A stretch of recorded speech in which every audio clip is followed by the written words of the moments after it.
So big welcome here, everybody. Hope you guys are doing well as United21 season 28 will continue here with the playoffs right now, and we'll be having Inner Circle versus ENCE Academy playing out in this battle between the two sides here. And it is the first days of the playoffs. Let's see how they'll do here following through.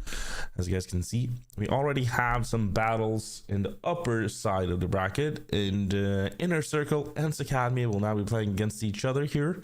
And we'll be seeing Cubix versus Adventures now coming up later as well between the two sides. Let's see how they'll do here following through, as these two will be battling out. Let's see how this game will go down here. ENCE Academy picking Anubis. Train will be the one for Inner Circle, and Mirage will be that decider. So see how these two teams will do here against each other. It will be a very exciting one. I think Inner Circle has a pretty strong lineup, and ENCE Academy having their project, having their players. Let's see what they can provide here against Inner Circle.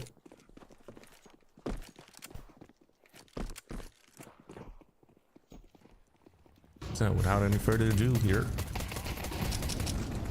now Inner Circle tries to go towards that A main side. It's Miltsy and Tema. The Flash is a very good one. And look, Miltsy finds another one. They really lock down Inner Circle so well here. As Fester Psycho now just waits for the push and collects a couple of frags here.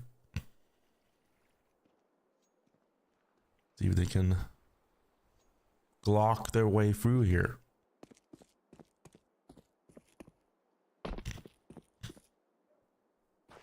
Professor Steigo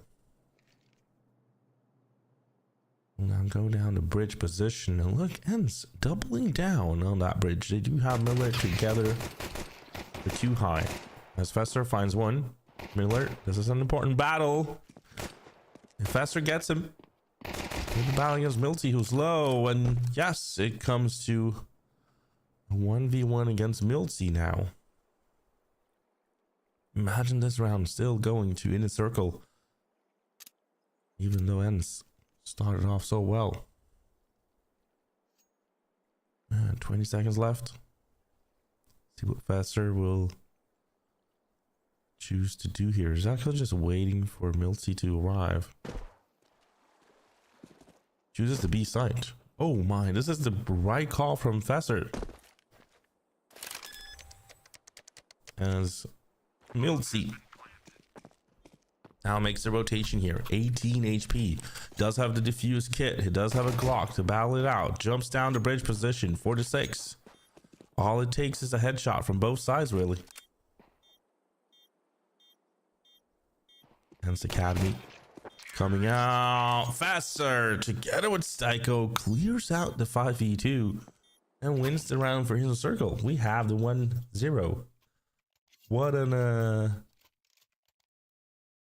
awesome round in one way. Hey Hitchit, hope you're doing well.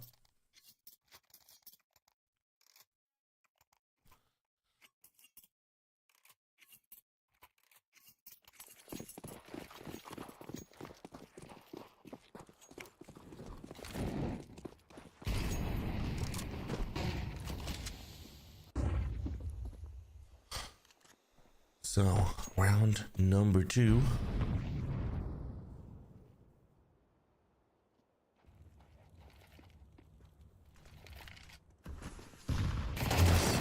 Too high. Holds from the pillar. It's a good stack by ENCE Academy and a good flank by Schwartz as well. They find their frags early on here, ENCE.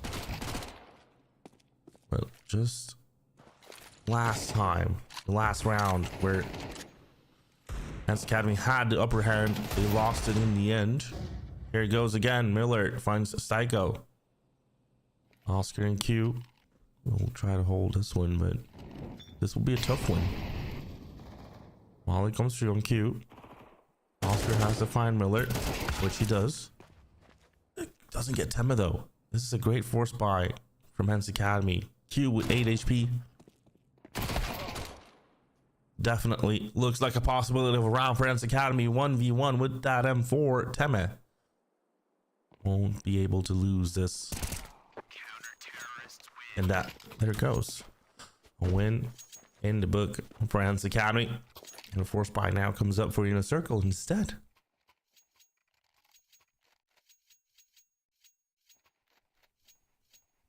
Great comeback for Hans Academy.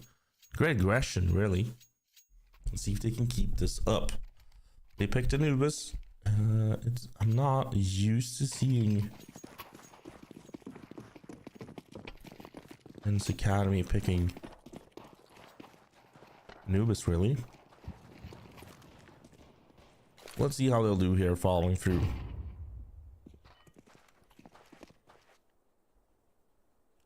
Round number 3.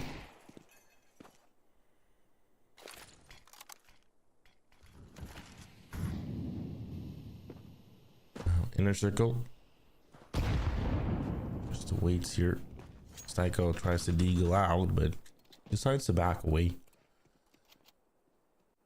Most of the Inner Circle players now on that mid position.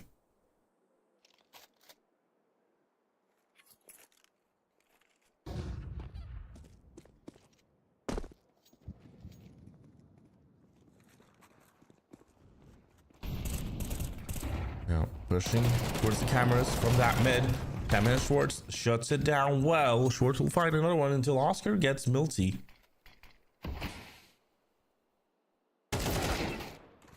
Gets a rifle. Oscar gets Schwartz as well until Too High will refrag him. Q gets an opening as well on Teme. Passes through, finds a rifle to play with. 2v1 for Q to make that clutch maybe.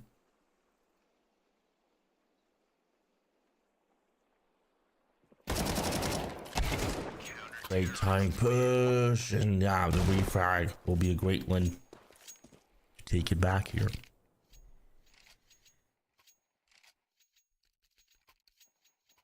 Close rounds at the moment.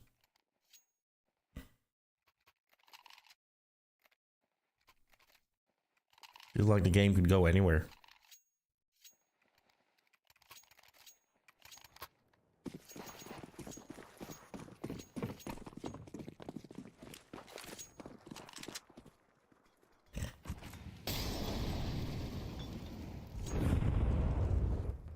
As round 4 comes up.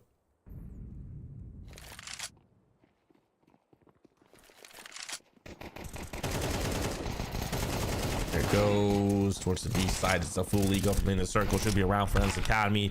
Frags are flying left and right at the moment, but the circle still makes it towards the B site now. Still manages to get the frag. Still manages to get the site as well. We'll go for the plan here. Milty to get with Tama. I mean, they have to get Q here. Oscar, yeah, tries to go after it, but doesn't work out.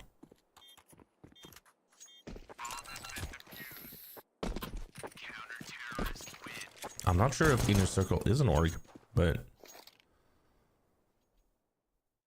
more of a mix.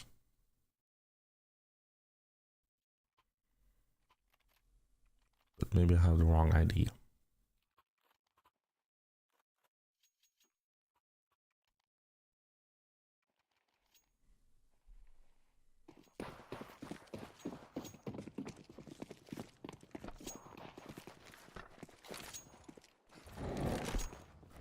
So round number 5 comes through here.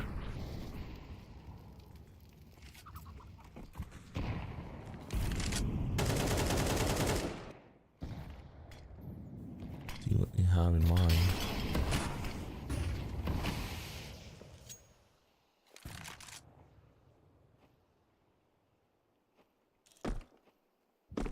We 1-2 the score line. Rifle round for Inner Circle. Yeah, we do talk about Cubix. Quite a T-sided map sometimes. Let's see how they'll do here following through in this battle. Pushing in towards A site right now. Miller can't really hold out with that. AWP just holds the angle, waits for the rotation from his teammates as well. The peak will come out here. Miller misses the first shot. Tries to go for a second one, but won't be able to. There it goes. Krasnal finds Milty. Tries to find his opening. Gets Garsnal in the end. There's Fester going down. Q tries to hold it together with Oscar. Oscar finds the frag until Q goes down, and Oscar as well. It's just Psycho left. And Psycho goes down. That's a great retake done. ENCE Academy will succeed with this round and will be getting 4-1. What a great way to do it here on that retake.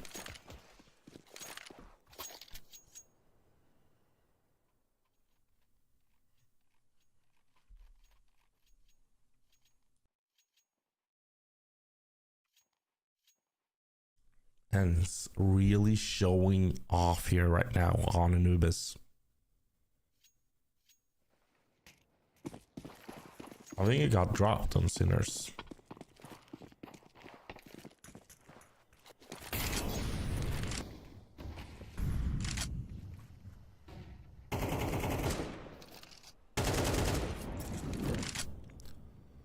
So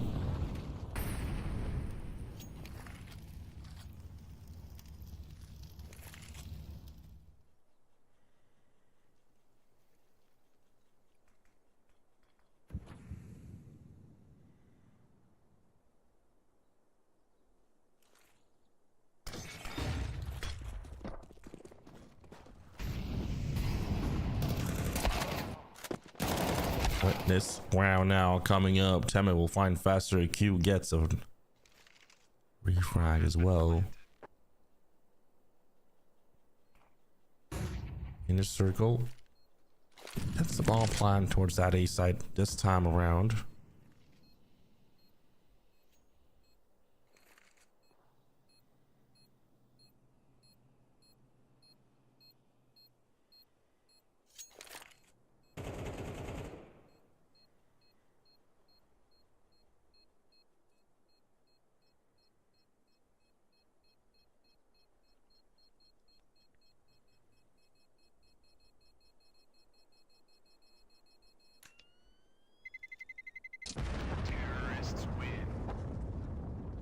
Let's see here.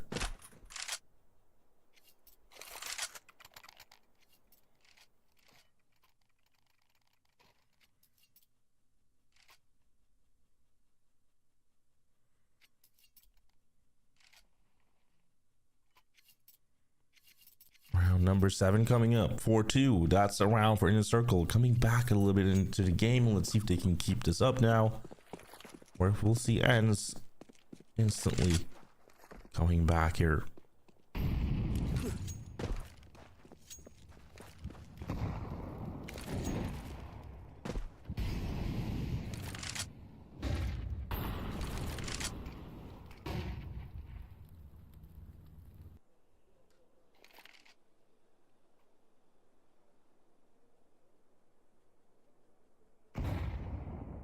Now let's see.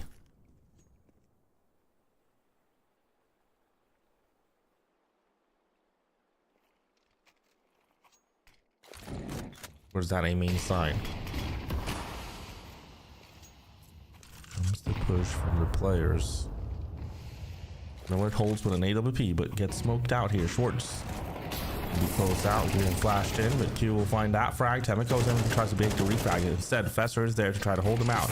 Now, they do know about one operator being close by here. As they try to flush him out, they do. Fester finds that one. Milty just comes in here from that CT area and gets a frag on Fester. That's a 3v2. Oscar is a little bit too far away. But they don't know that, ENCE Academy. They'll be backing away, making that save instead. So another round for Inner Circle. It feels like a tough economy will arrive here now for ENCE Academy instead. And an opportunity for Inner Circle to keep it up against ENCE Academy.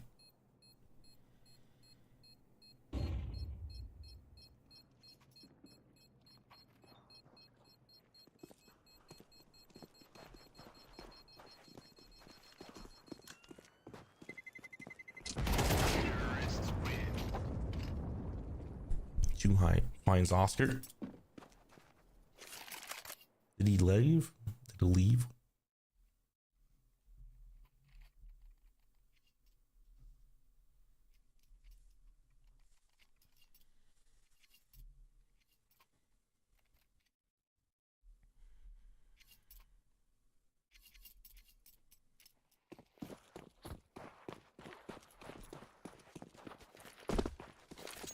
round 8 comes through here.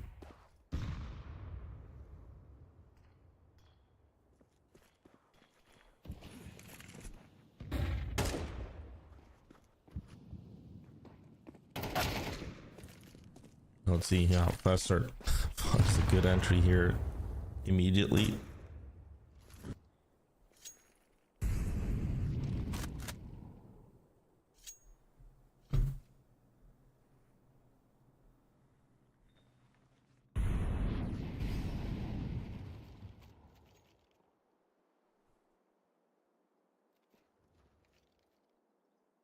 Where's that B side is where Inner Circle will go, and the stack from Men's Academy won't be working out here in the middle. Most likely could be a comeback here for Inner Circle at the moment.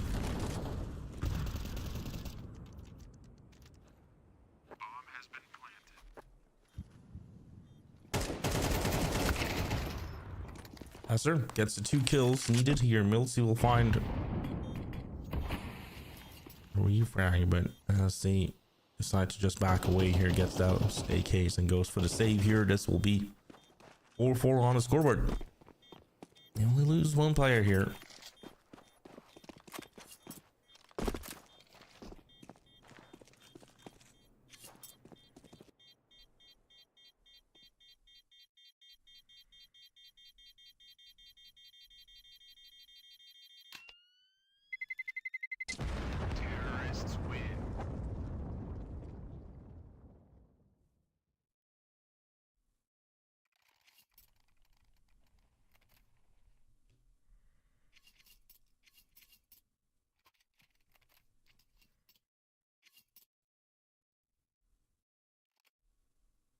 So with equal scoreline here, let's just see what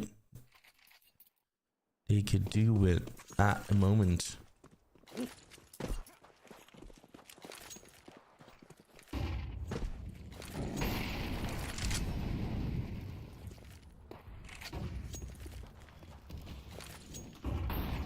This rifle round is up for both sides now. This will be a feisty one. We do see the players of Inner Circle outside of the B main, and Oscar trying to hold that A main position in case of a push, but Dem is not playing this aggressively.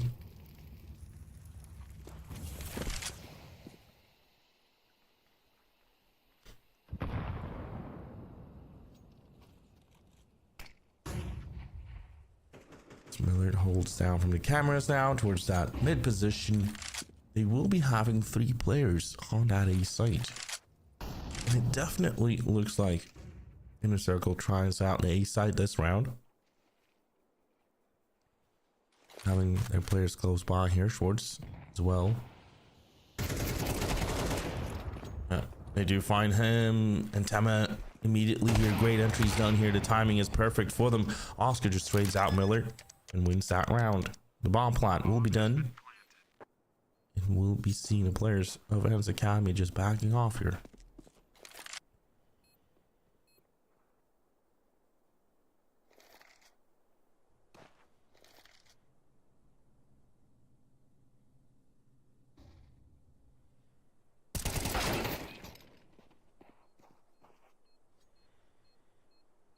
Miltsy finds Krasnal, and 5-4 will come to the scoreline here in the circle.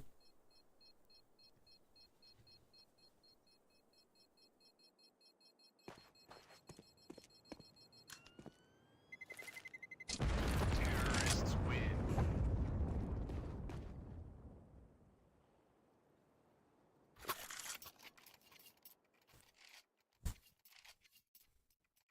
Yeah, Krasnal not having one of the best games yet. Has mainly been Fesser, Q, Oscar, and Psycho.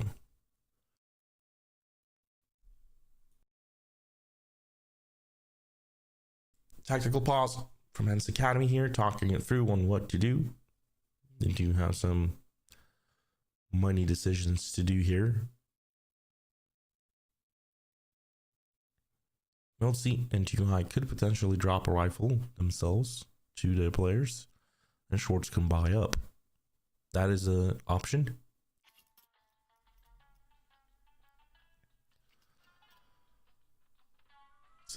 Let's see if they do that.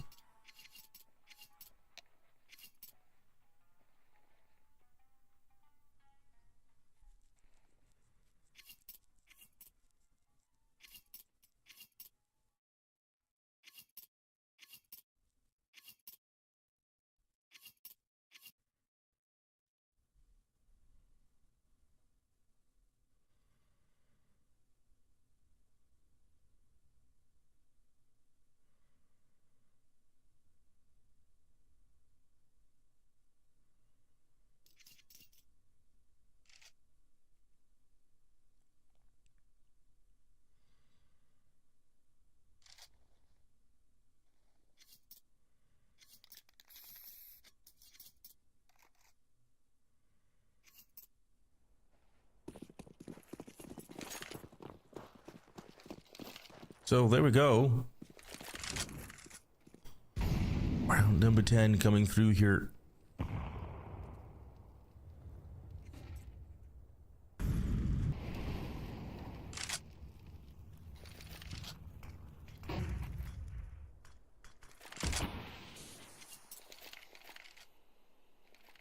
Players try to test out the A main here, playing a little bit aggressively. Crostal will be on the notes and find Schwartz quite well here. So an entry done for in a circle. And that A site is a possibility of a take when Oscar gets Miller as well towards that bridge. And opens the game up little by little. Here goes Faster, gets Tema as well.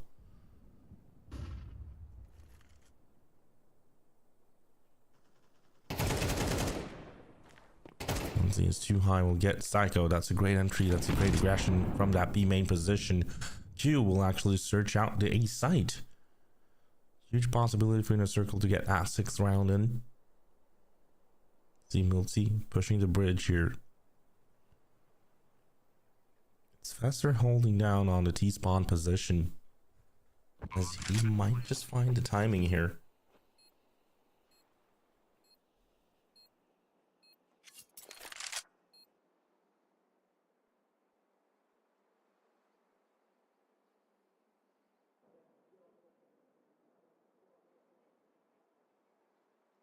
Yeah, Milty.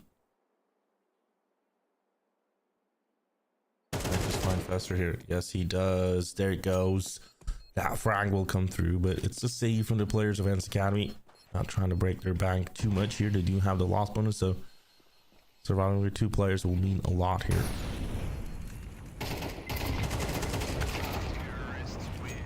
And there goes Milty. Finds Krasnal in the end.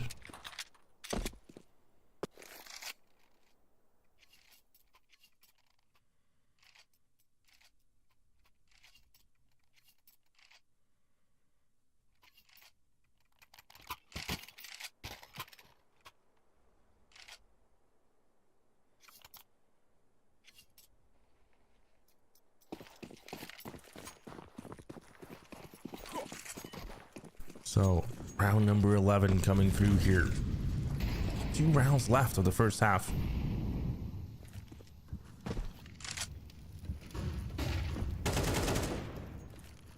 Let's see, here they go close by towards that B side. 3 players up. Rifle round for both sides now. Miller and Too High will shut it down well here. Too High keeps it up and does that so well for Ants Academy. This really means that we'll be having an opportunity for them to get 6-5 here. That would be great into that T side as well. As Milty finds Oscar, it's just Q left.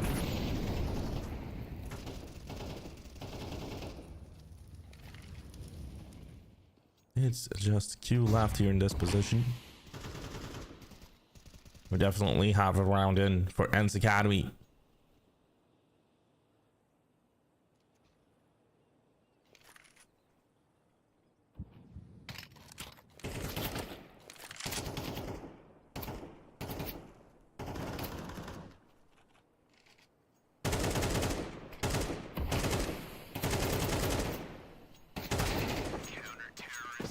Milty finds Q in the end, and we get 6-5 here. That's great.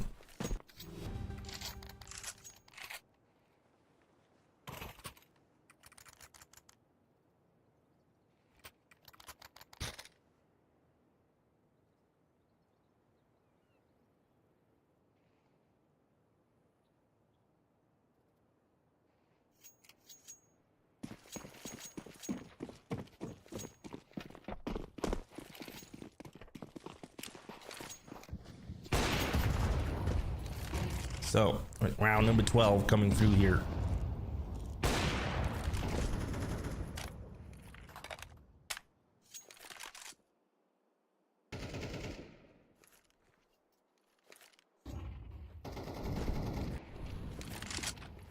Let's just see what they have in store.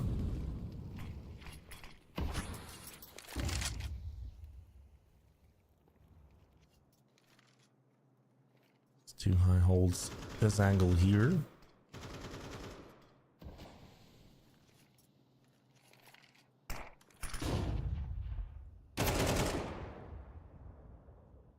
Now too high. Finds Oscar. Goes down to faster, and Milty trades it immediately here. That's so great coming through here in that situation.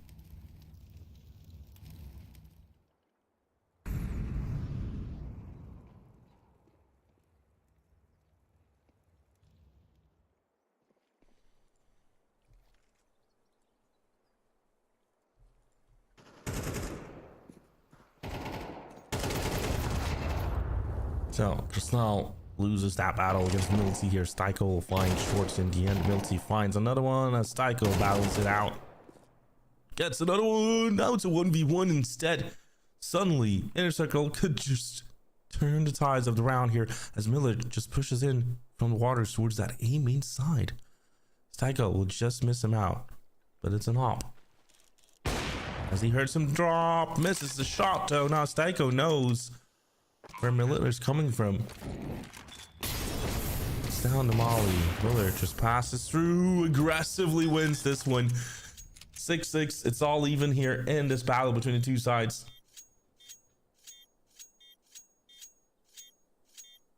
Bomb has been defused. Counter-terrorists win.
So, let's see what we'll go from here.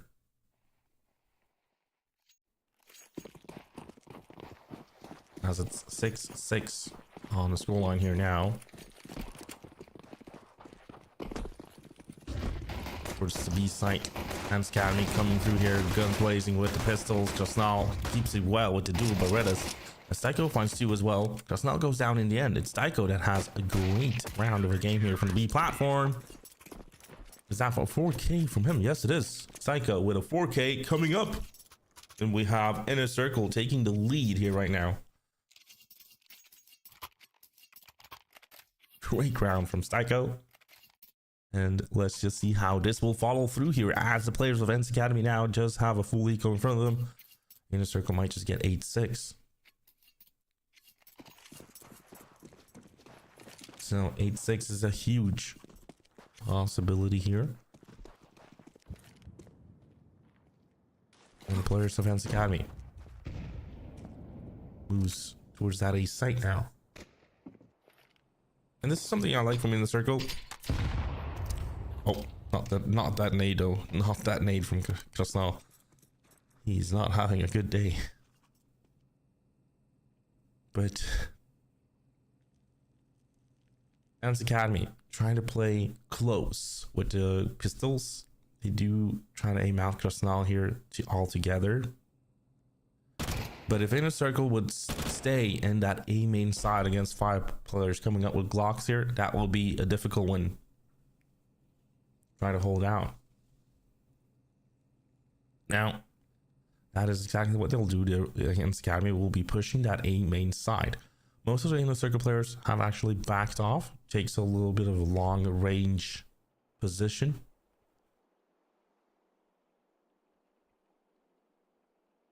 Let's see here. That SMG might work out. You just spotted him, Tester. Together with Psycho. That's most of them here. Last player, Milsey. On that A main position will be denied by Oscar. Will be having 8-6. It's a flawless round from Inner Circle as well. Surviving with all their players is really good for that economy as well. Hey Clonish, how you doing?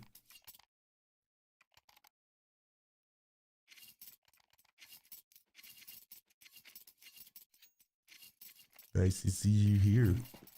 As it's round 15, we do have the rifles now coming up for Fans Academy. This is their opportunity to get back into the game on that second half, or else we could see Inner Circle. Could see Inner Circle win this one. And could possibly change it around on the CT side.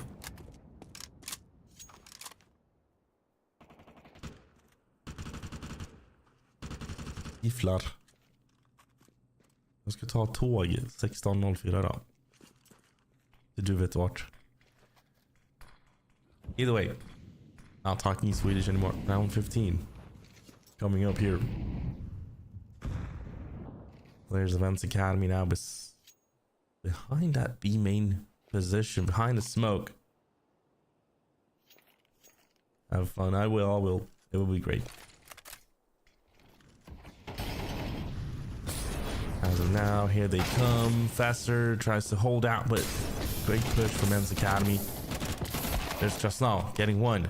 Nothing more than that though. Miller is quick with the refrag following through here. Fans Academy could be taking this rifle round away now.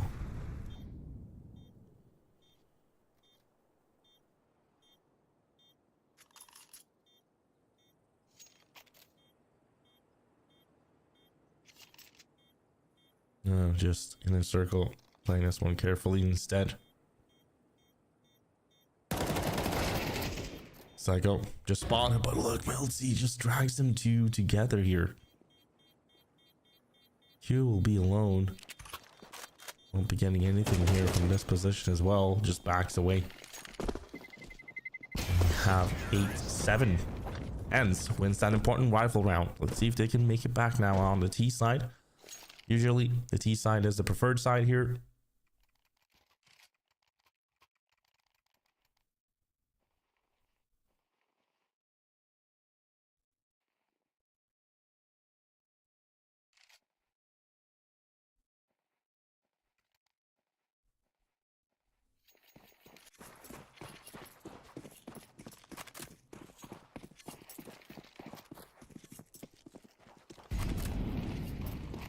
I don't know, let's see what they can provide us with.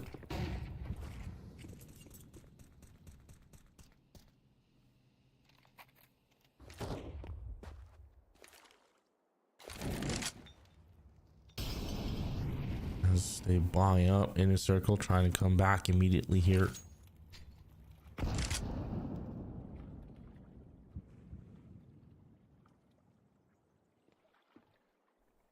Schwartz kind of dies on his own, but damage has been done already. See if they can get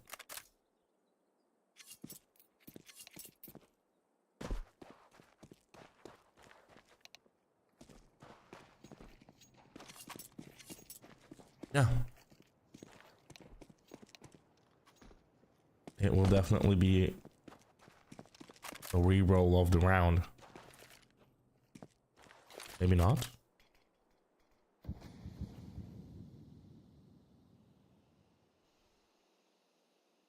No, doesn't look like a re-roll. In a circle. On the CT side, Ends Academy on the T side here. Towards the B main position is where they push from. Here they have to get, sorry, towards the A main position.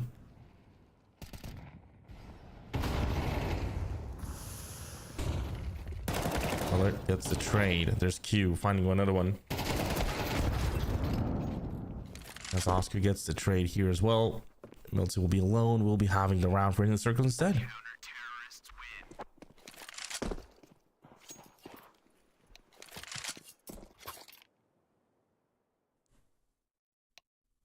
Inner Circle takes it home here.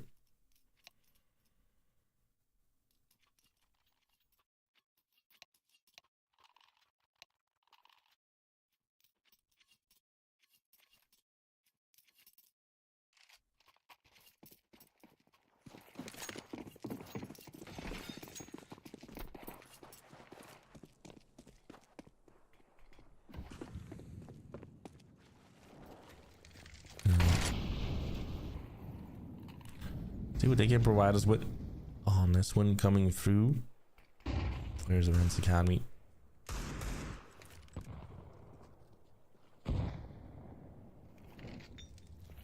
Versus in the circle. Push towards the main side. Too high. We'll spray down Q, but there's Oscar with a refrag immediately here.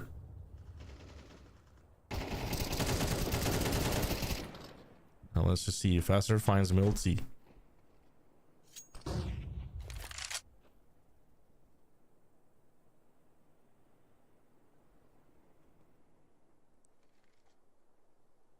This looks like a possibility now for the circle, but let's see here. Ends Academy will try to push towards the B side instead, and let's see if this could be an option for them.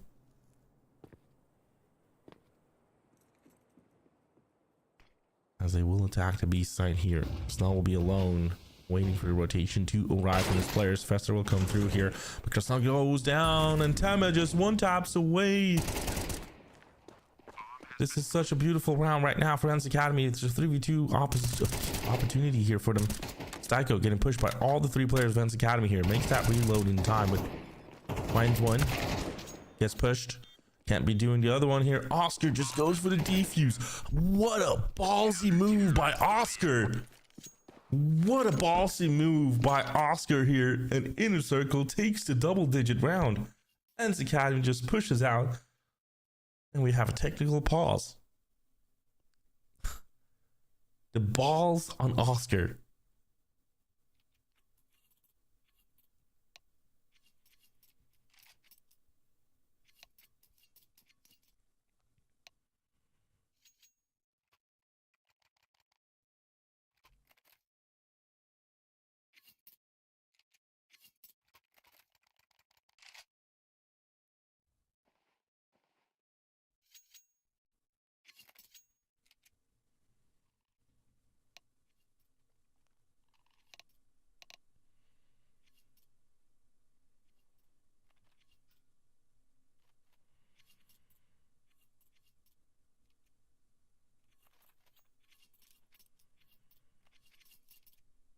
There we go. I mean, what a round that was.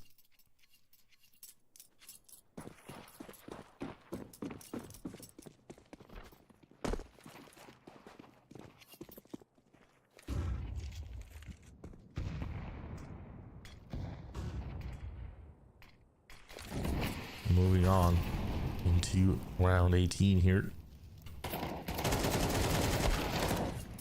Difficult buy for Ends Academy. Tries to find an entry immediately here, but Carstell will be the one stopping their way. As of now, towards the mid position is where Ends will now try them out. Maybe try to push out towards that inside here. Oscar will be seen, pulls down to Molly though, and will be cleared out this time around.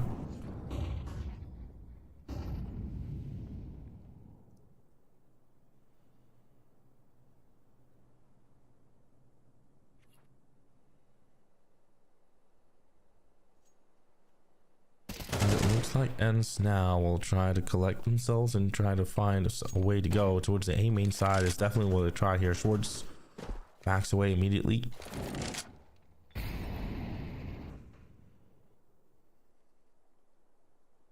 Connects with his team towards the A main position. Now we'll see ends executing that A side. It's all about Q with that SMG to try to hold it out as much as possible. Psycho comes from the cameras. Miller does that well by fighting the first one. Psycho with a double though. Psycho comes down here. It's Oscar going down to Teme. Psycho goes down to too high in the end.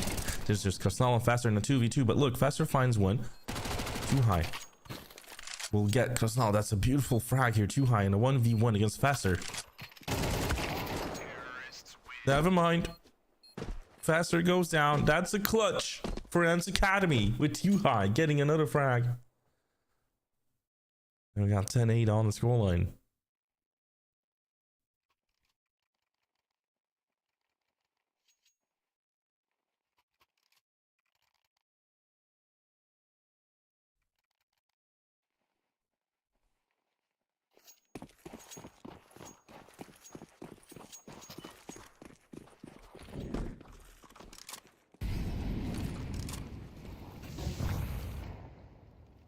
Now, a difficult round here for In the Circle instead. They'll be having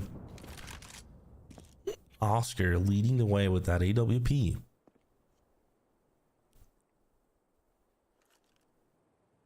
Pushes out.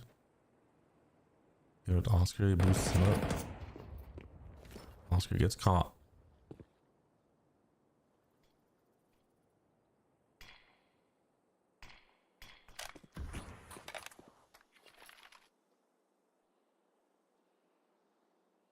Now, Ants Academy, 3 players towards the B main side. Now, Tema joining in towards B connector.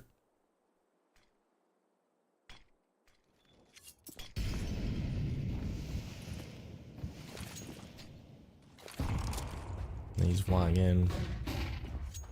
Utilities coming through here. Come through.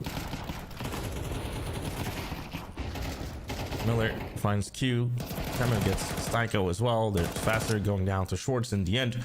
Great lockdown in. Now it's Krasnal alone going down here as well. It's 9-10. And we have an eco for Inner Circle.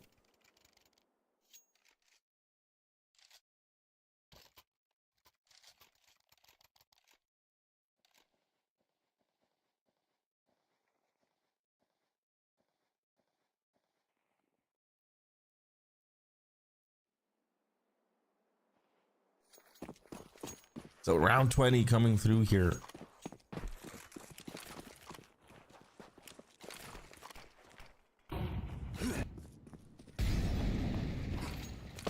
It's a full eco for boys in the circle. They'll be pushing out A main position. Tema just perfectly flashes them.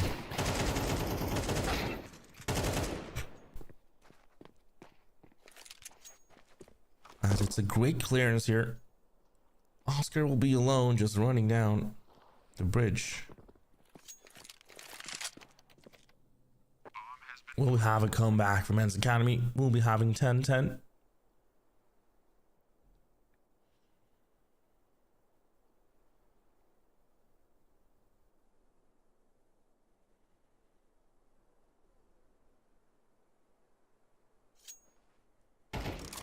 Finds an AK, tries to make the save.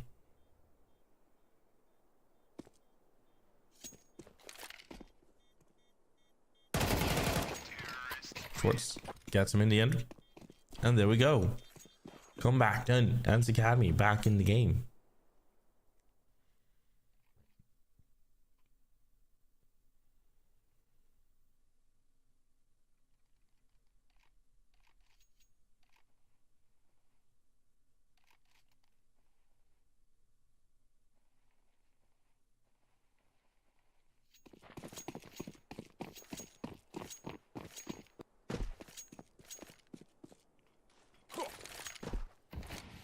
So This one coming around here, Psycho.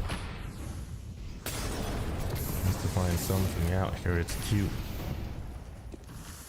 Tries to hold on that A site. The rest of the defense academy now push through here. Yeah, great nade in the smoke. Q gets caught and ends. Might just take the lead here now as they make the bomb plant coming through here. It's a 5v4 retake coming through here. Could change around, come around. Nope. Psycho gets one here. Psycho goes down. Sorry, it's Oscar getting the trade. Faster moving in. Krasnal going down to Tema. As Faster keeps it up, finds another one. That's a 2v2, but Oscar will be one going down here. Faster tries to make the defuse in time, but it's a 10-second defuse. And Too High realizes this as well. Just nades him. Just nades him. Kobe.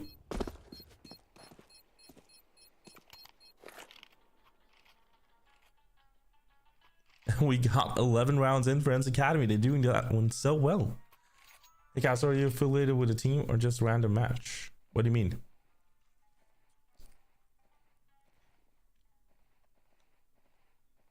Freelance. I think most casters are freelance.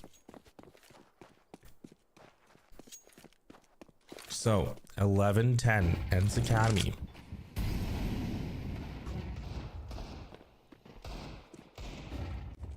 Coming up from a long position.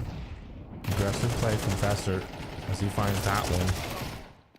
Miller goes down as well. The players, yeah, Styko will be going down here from Milsey. Q gets the contact and just backs away. He's low, so he doesn't want to give the A side away. Faster will find Milsey instead. Is this a possibility of a high half by round win? Because look, Tema is now searching out towards that A main side. If he does find Q here and does get the bomb planted done, this will be a tough round. Too High finds Faster in the end. Kind of opens up the B side here. Not to be too aggressive. From in a circle here, maybe. Could be their demise. Oscar gets a bit of that information. And there's one digs away on Too High. Tema will be alone here, pushing through. Krasnal won't be able to hold down the B site. Tema moves in, makes the bomb plan. 2v1. Oh, timing on Q maybe. Never mind. Oscar in a 1v1, being all low. Can't really get this one. Map point up for Ends Academy. Clutch comes in from Tema. Oscar does it well in that situation, but I feel like maybe a little bit too aggressive from in the circle. If they just waited them out, that would have been a whole different story there. But they really believed on that A take.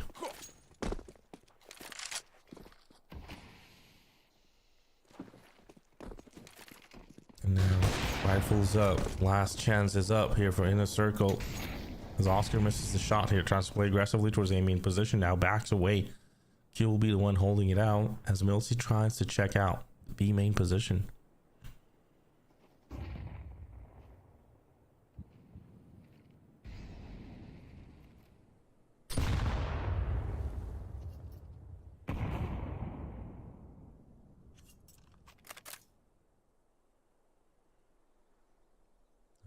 See here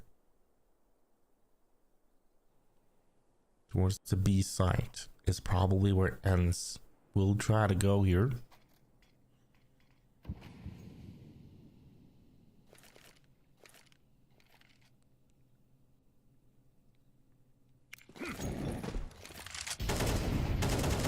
Needs utilities flying through here. It's Faster and Krasnal that holds it well, but Tema will walk through here and get the trades done. It's Psycho getting him on the refract, so that's a 3v2 where Miller tries to hold down the CT position.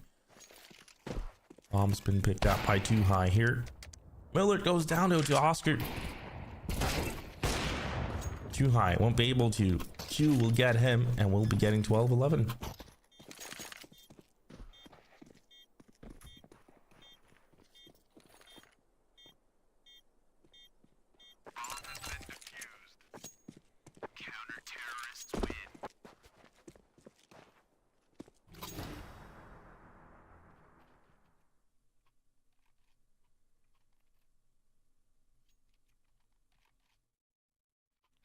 to 12-11. Great round from Inner Circle. Let's see if they can get that overtime. Or Events Academy could lock this map in and move into train.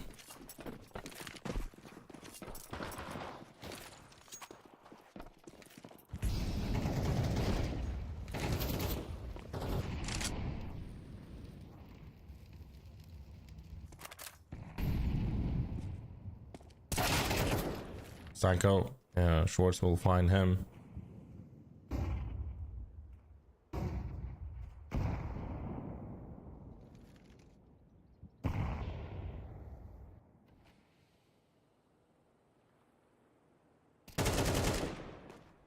Too high, finds Krasnal quite well. As Q trains it with Teme.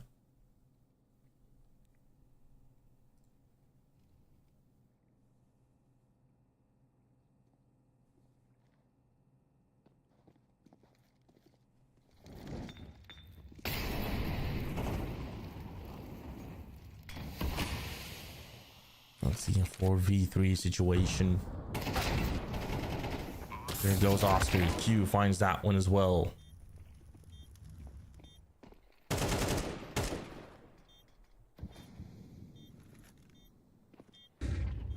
Schwartz gets that one here. Schwartz keeps it up, and that clutch situation wins this one. 13-11 will be the final scoreline here. What a clutch for Schwartz, and we'll be having Ents Academy winning on their map pick on Anubis here. It was a close battle, but yeah, let's see how they'll do here following through until the next one, as that will be Train coming through here for Inner Circle. But this will be it from this time. I'll see you guys in a bit. A little bit of timeout coming through here, and yeah, see you guys in a bit. Great win for Ents Academy, and as always, guys, ciao.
Welcome back, everybody, here to the game between the two sides here. And train is now on the schedule. We have Inner Circle versus Sense Academy, and Krasnal just opens it up well with a headshot coming through here. Miller and Schwartz does get the trades, but there's Q and Psycho keeping it up here in the tempo with Inner Circle, and they are actually taking this one to a 2v1 right now. Temet will be alone in a 3v1. I'm sorry, in a 3v1. Huge advantage for Inner Circle to win the pistol round, following through here.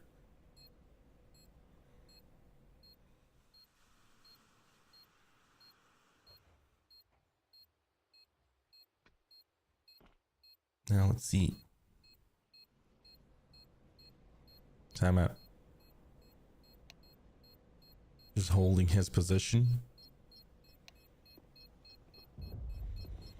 Won't be risking it.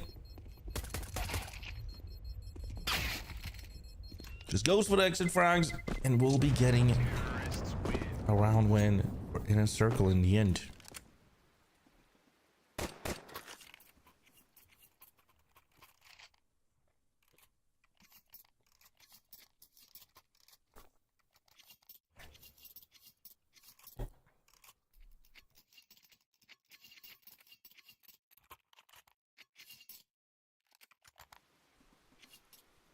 So round number 2 coming through here. Now let's just see what they could do here coming in this battle.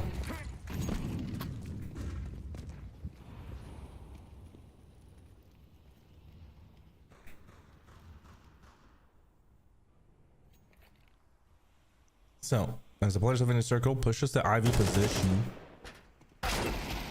do find contact of Miller. Miller just one dag backs away and one taps Oscar through the smoke.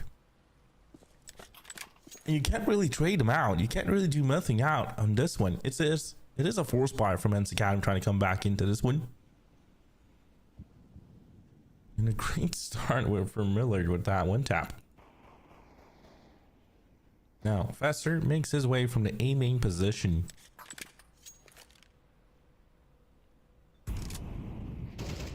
I do see a very passive Ents Academy on that A side here. Inner Circle moves in. Fester holds the pop dog position. Bomb has been planted. Here it comes into that way here. Styko won't be able to hold out here too high. We'll find that one to get it with Miller. As Miller now pushes in. Krasnal's up on that train position. Finds that one. Now tries to keep himself alive as Q almost finds an entry here. It's Faster instead trying to go for the battle, but Schwartz will find Q in the end. Milsey trades out Faster. Here goes too high. Finds that one. The retake will be complete, and Ents Academy will be getting 1-1. Last time it worked on Anubis, and this time it will work here on train as well.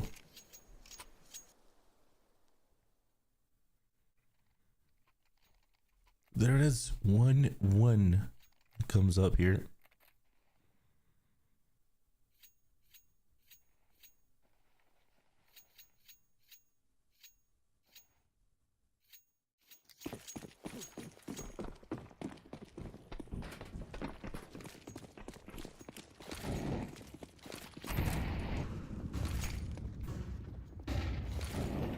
So, in round 3 that comes up on that B round position. Tema, what a beautiful hold and rotation that comes in from Milsey will be in the spot here together with Millard. It's 2-1. They really locked down that B site so well.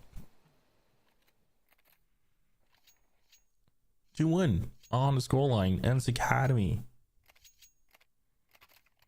I think Train is one of the maps that Ents has actually practiced a lot, so it feels like a difficult pick for Inner Circle, but let's see what happens here.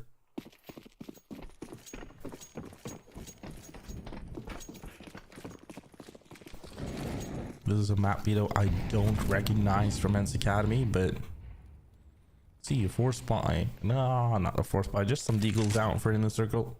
They're saving up to have a full eco for the next round instead. Some pistols out and trying to fight this.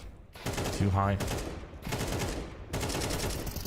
Battles it out in the IV position to get a mill. They'll find these frags here.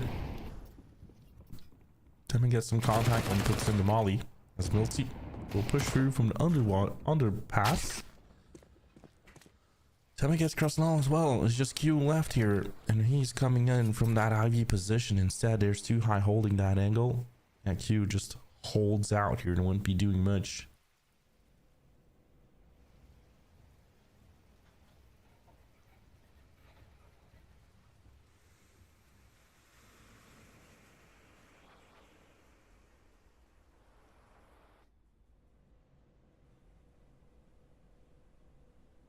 Here goes Q, coming up close here, too high.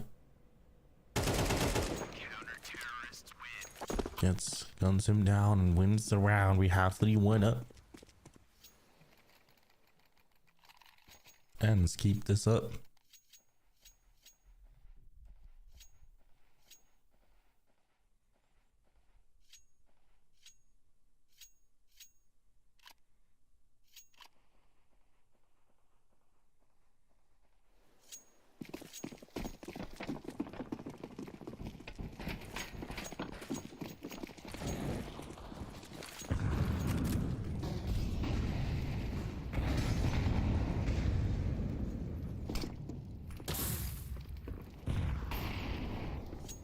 As round 5 comes through here.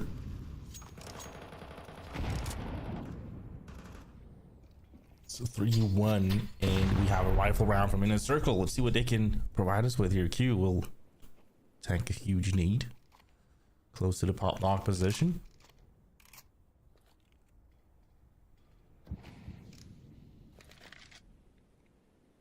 And towards the B round position, they have the option to move. Miller has the AWP.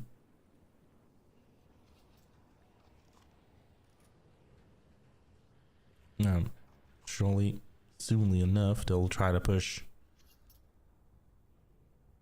here in his circle, but they're just making sure that we can make that play. And here they come, actually. You just wait out until ends. Rotates a little bit too much. And the push comes through towards the B side. Here comes in his circle. Millard finds the first one on Q. Molly comes through here. Miller. It's a good ground hold from in the circle right now. They have the B site and they have good possession of it. End's kind of leaving it out, and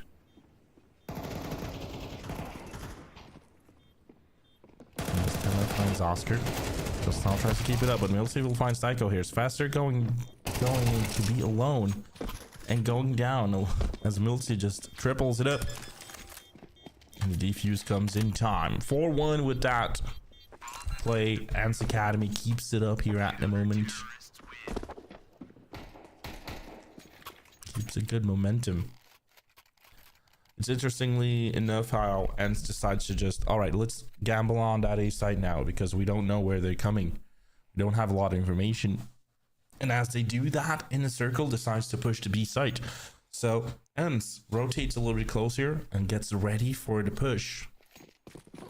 Inner Circle has a good amount of time really to just get themselves into good positions, but Ants are currently just having good confidence and shooting well. Styko with the techie rolling through, finding Milty, but Miller and Schwartz will double it up and triple kills right now for Ants Academy. Oscar tries to close by here from the red container. He pushes in together with Fesser. They'll find Schwartz in the end. Bomb plant that comes in here. That's a 3v2. Fesser with an AK. As Oscar goes down, Fesser will be alone with 29 HP. The push comes up here. Miller with a Tech 9 rolling up here. Fesser tries to peek the second player, but that won't work out. Instead, 5-1. Ants Academy wins this.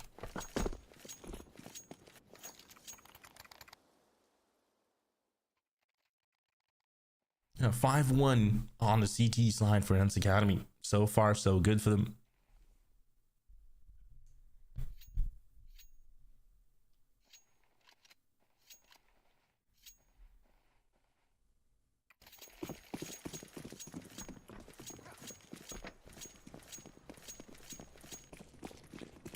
Let's see what they have in mind. I mean,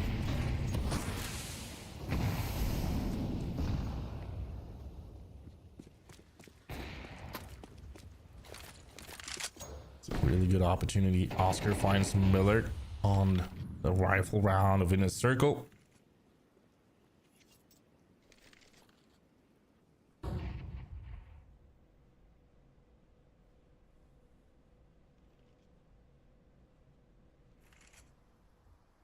It's Ivy position. There's Oscar ready to push and see too high.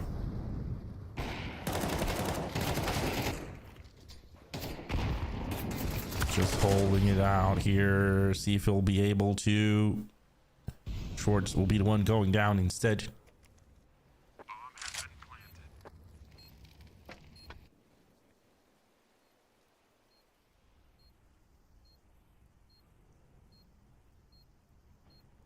So, in a circle. Great job done with this one. Chris now with 2 kills and Oscar with 2 as well. From that Ivy, the push comes through. Bomb plant secured. Temet just finds faster.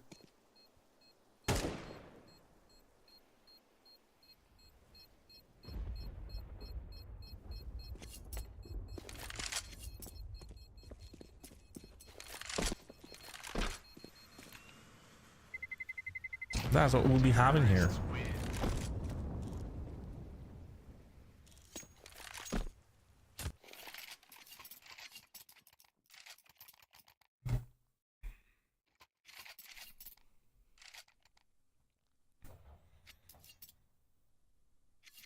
So, Dance Academy still has some cash to buy and go again.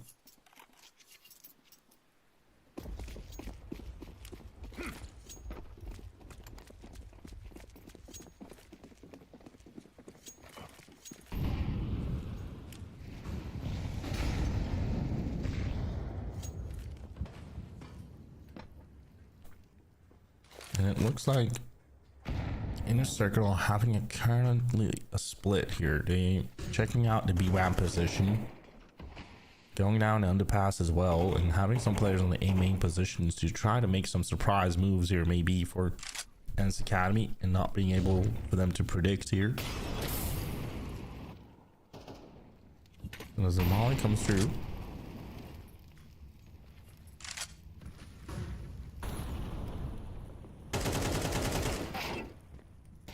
now Q takes a huge amount of damage here, down to 20 HP. The wall bang is a great one from Men's Academy. We'll be seeing them locking it in towards the B side instead, where Temet is alone and playing very passively here. Now suspects the push and just gives the side away. I think he spotted a player, and yeah, he just decides to back and ends heads for the retake instead. Miller too high, finds 2 frags though. And that creates a 5v3.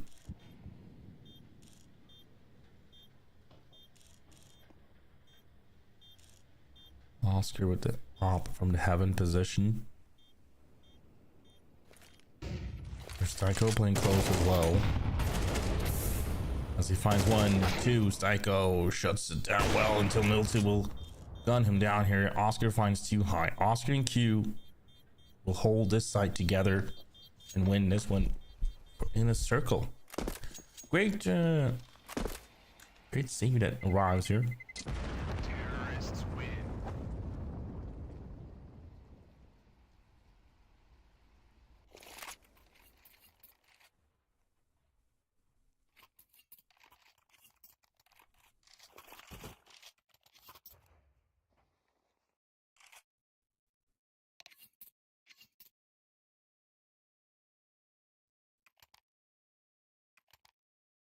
So tactical pause arrives for Men's Academy.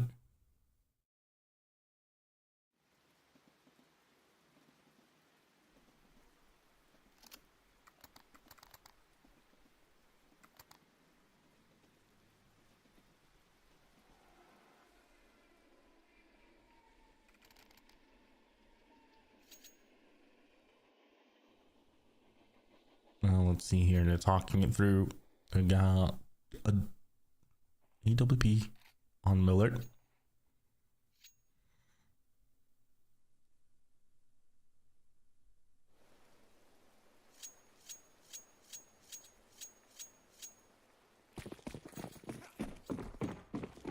Now Round number 9 comes through here.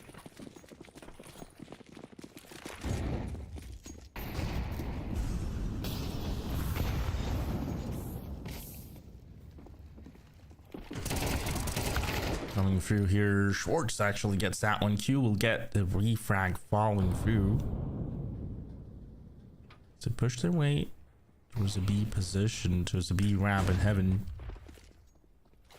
Temet will play aggressively this round. Instead, he'll be close to that heaven position. Finds one, almost guns down Styko as well, but Oscar is quick with the reaction. 3v3 situation now arriving. And we do see a rotation from inner circle with Oscar on the heaven solo open right now. And the connector, there's Miller. Mills with AWP instead. Holds the CT position. Let's see, commitment maybe from inner circle now towards the B side. The Styko made that rotation as well with the bomb here.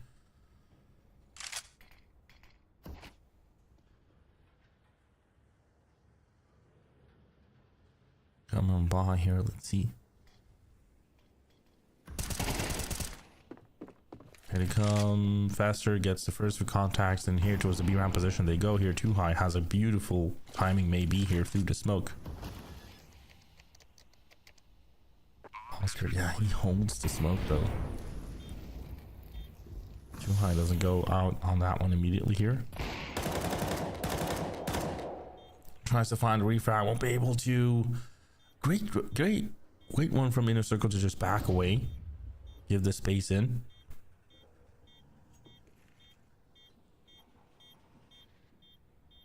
But as time is ticking, Milsey has a diffuse kit. Too high. Pushes up, goes down. Milsey finds one here, but won't be able to get the round here. Styko plays close towards the B round position. It will be a victory for inner circle again. 5-4. Great played.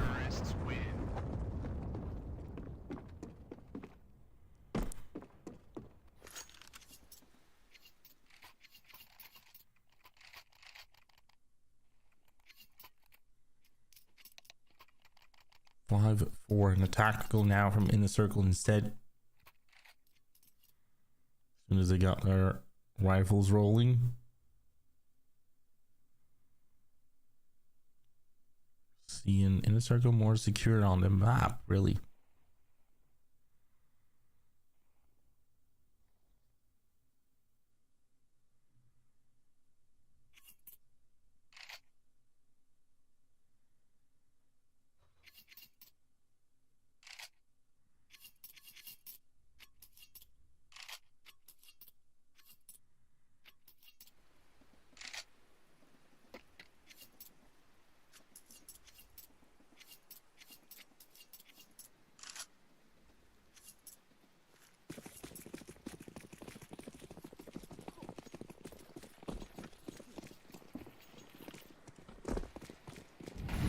Round number 10 comes up here. It's 5-4 on the scoreline between the two sides here.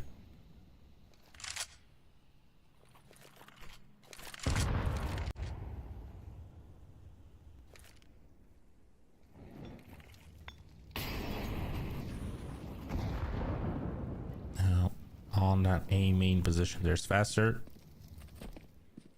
From the Ivy, we have 3 inner circle players actually backing away when the smoke arrives. And Academy buying up and going again here. Their economy will be a tough one the next round if they lose this one.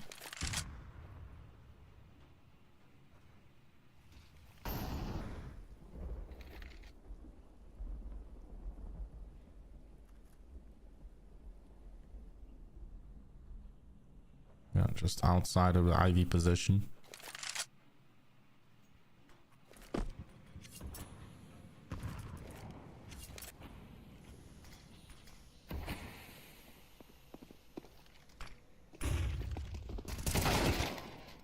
There you go. Styko finds the first one. Instant refrag up from Milty here. Too high just pushes the smoke and finds a great entry here instead.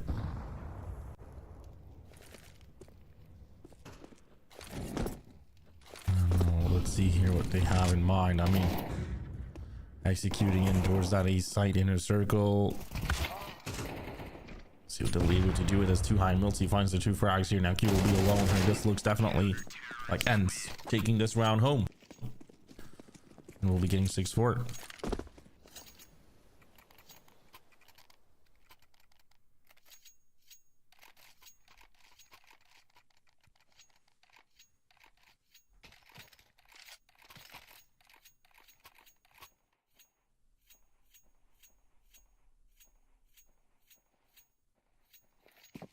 There we go.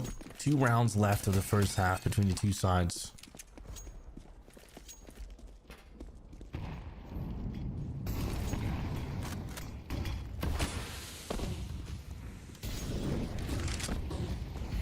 Now flying out towards that A main position. It's Miller shutting down faster. Schwartz will get Q and Krusnall as he hides out there in the all opposition. Oscar comes out with a techie and gets the kill.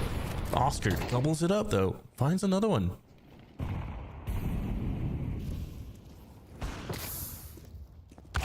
Miller hits Psycho. Miller will find Oscar as well with that AWP. We got 7 rounds in for Ends Academy here.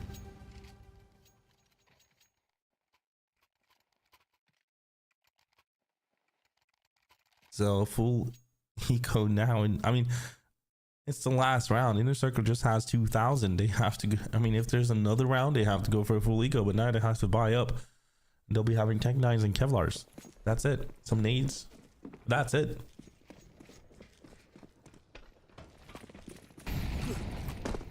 They should have made the save last round, but now let's see. Temem opens up the round by finding an entry.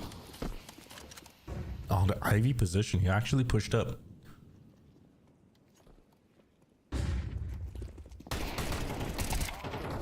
Schwartz, yeah, he pushes the A main position as soon as the flash comes in, gets 2 kills here. Millet and Milsey will shut down the Pop Dog. We have 8-4. We have a pretty much one. I mean, it's not one-sided. I would say there's Inner Circle having some good momentum in the middle of the game, but mostly it has been Ends Academy, especially after that pistol round when, I mean, the force buy on the second round. Let's just see how the T side will do here for the 2 sides, really. This is the map pick of Inner Circle. Whoever wins this one will be playing the upper bracket semifinal, and in a loser Inner Circle because if they lose this map here, they'll be going down to the loser bracket.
So, pistol round coming on about here. Second half.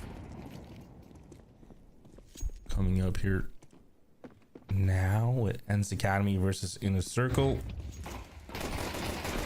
You see him coming from the pop lock position. Tammy finds Krasnal quite well here. Gets that first kill. Schwartz will find another one here. This is a great start from Ends Academy. Could be running away with the pistol round here as well. And keep it up. Schwartz.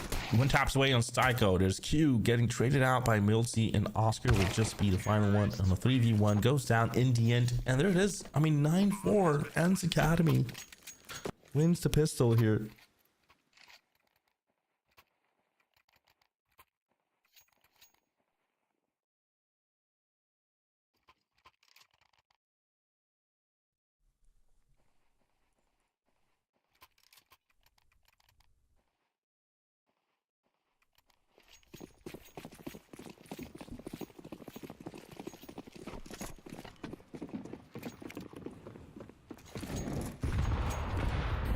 Yeah, there it is.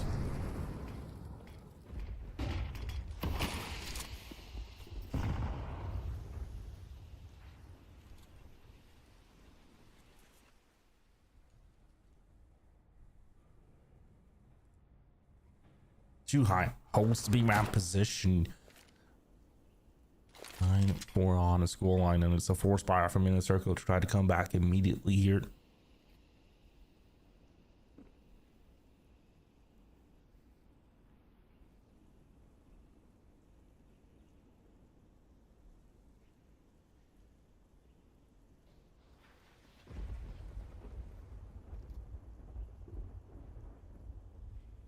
Besser just locks in a main position and might be too careful here, but they have an opening in the pop top position where they could be leading the way right now.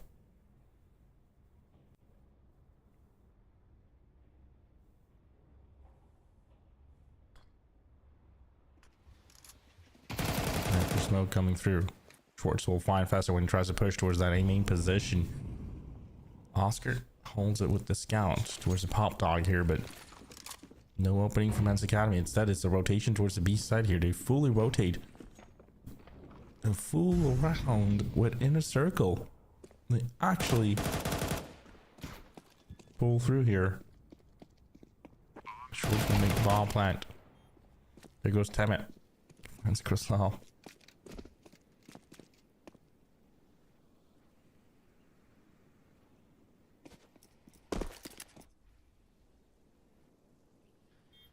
And there it is. Double digits will arrive to Ents Academy. They win that one quite well.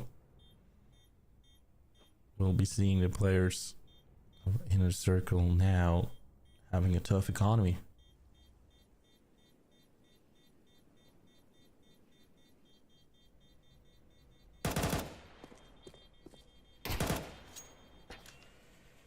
Miller unable to get a frag here instead.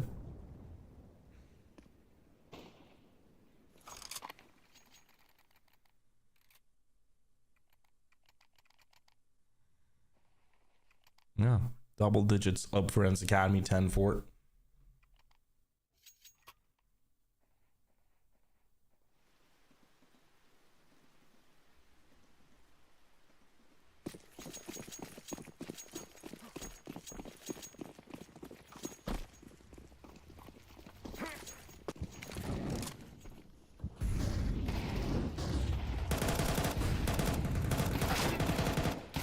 Schwartz goes down to Q. There's Temet trying to find an entry somewhere here. He does find too high. To get with too high, they do find the frags here needed.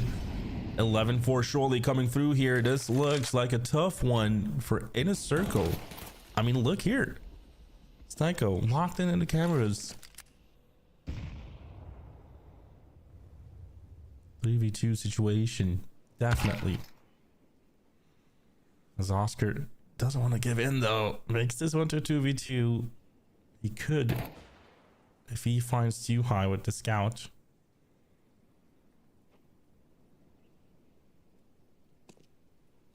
As Inner Circle is now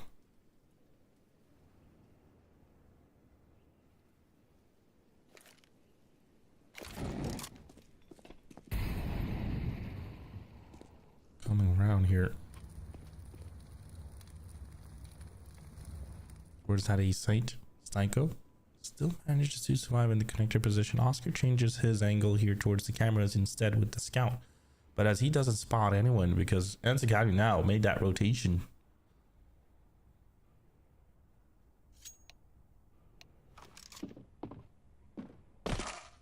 Twenty seconds left. Good rotation from Inner Circle here. Styko surprises. Styko, great one here. Great informational peek as well from Oscar.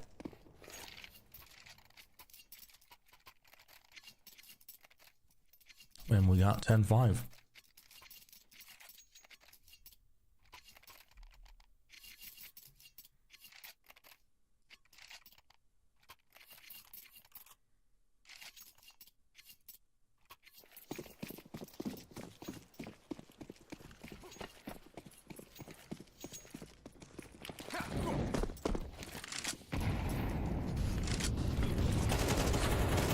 Let's see. Schwartz opens it up well by running out of the A main position and getting some entries here.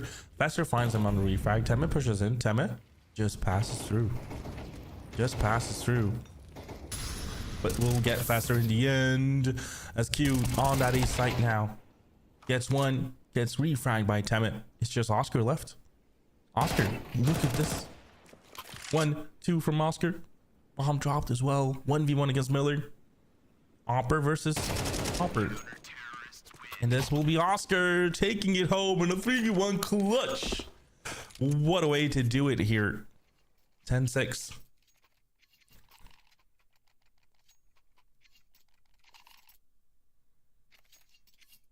Oscar with a great positioning.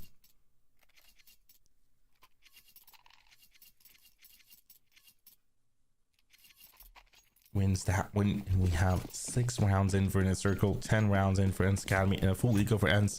7-10 could come up.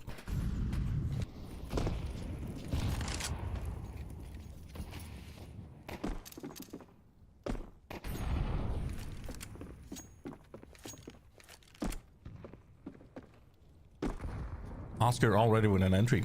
Outside of the Ivy, he pushes out. Finds one with the MP9. Actually gives away his AK to his players. Picks up the MP9 here. Knows that it's a full eco. Yeah, that's why. He knows it's a full eco. He can farm some cash here. Look here. It's a good piece of information here now, Oscar.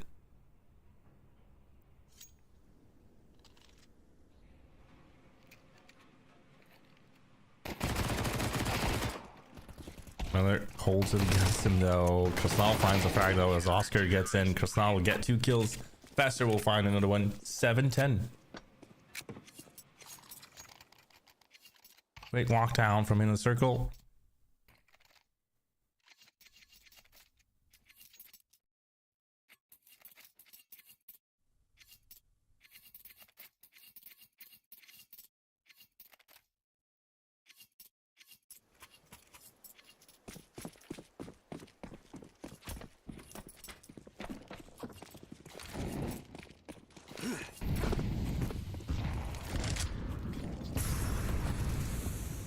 Now let's see. Rifles up for Ents Academy versus Inner Circle here. See what they could do.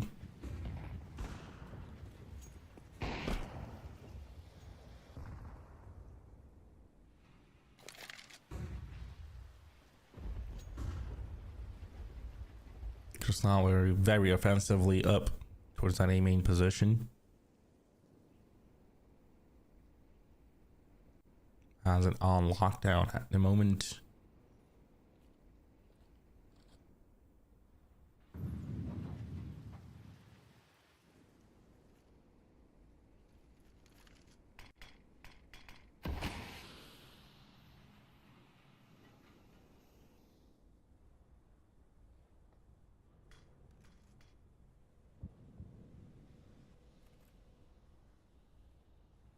Now let's see here. Ents Academy waiting for the moment. Krasnal backs away a little bit from the main position. Execution coming up from Ents Academy here towards that A site. Krasnal finds Schwartz in that position. Finds Miller as well. Temme find a trade here. Styko finds Milsey. And Krasnal gets Temme as well. It's just too high left.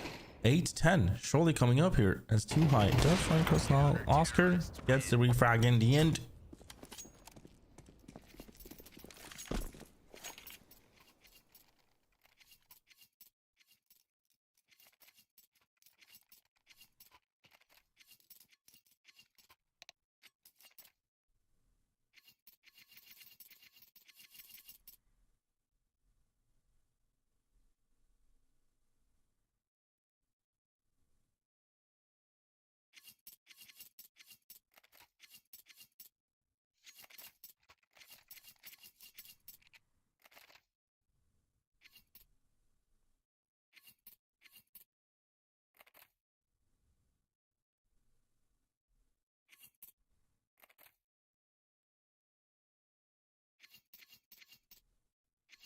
So possibility of a comeback for Inner Circle now on that CT side.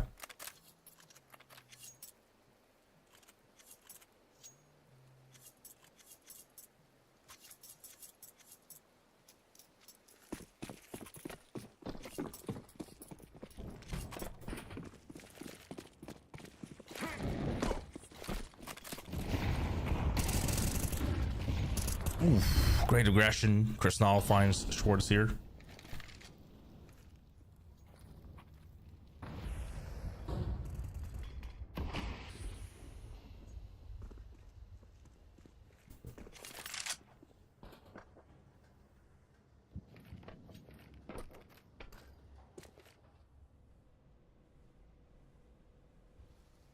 Round 19 arrives.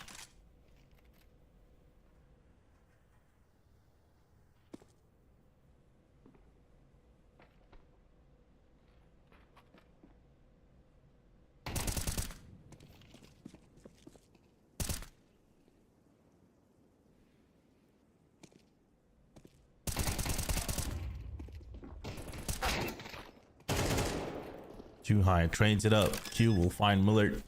That's a 2v4 situation. Inner Circle should take this one home, but look, Milty finds Q. There's a quick reaction though from Krasnal and Faster.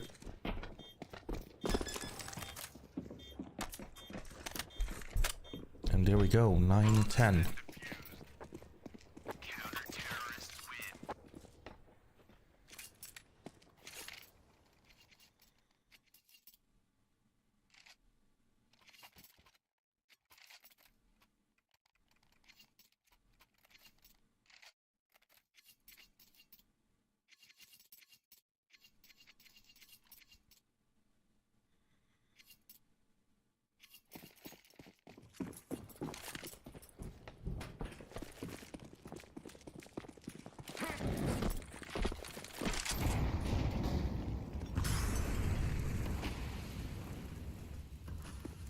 So 9-10 on that scoreline here at the moment. Let's just see what they can provide us with.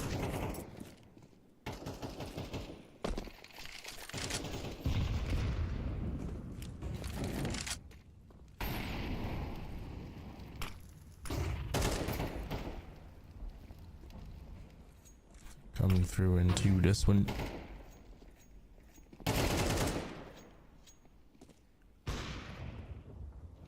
There's Schwartz finding Krasnal. Oscar trades it up by finding Miltzy.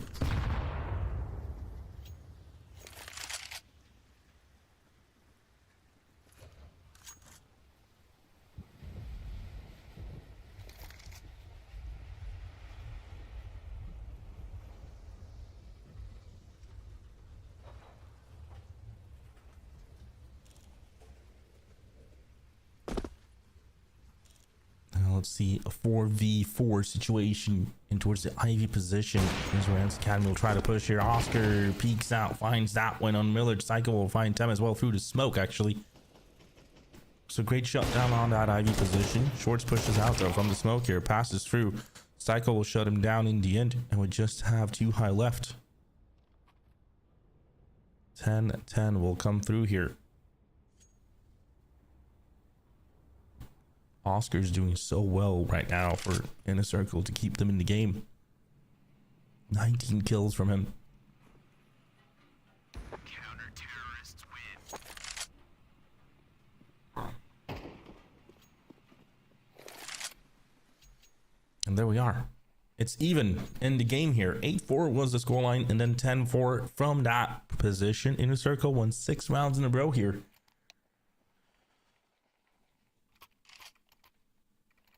Tactical pause from Men's Academy here, really proving this map to be a little bit more CT sided at the moment, but let's see if that will continue.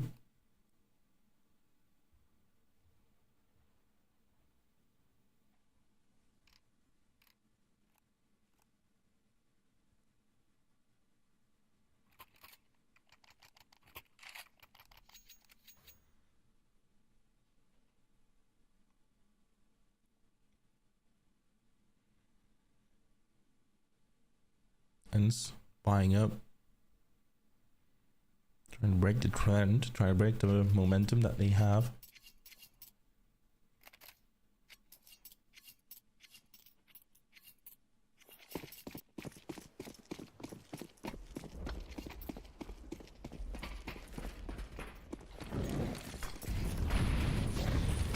Here we go with round number 21 and utilities fully on Ends players. Look, Psycho Krasnal just shuts it down as Milty will find Krasnal on the refract.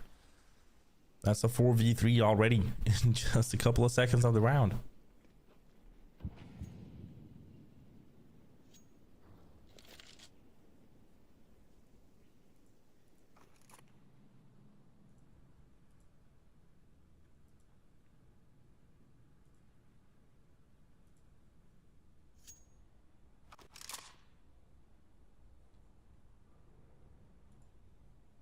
So, Ends Academy now changing course towards that B side as well. They'll try to pop through. Oscar's there with the AWP holding the heaven position, and towards the heaven here comes Ends Academy players, but they back away here instead.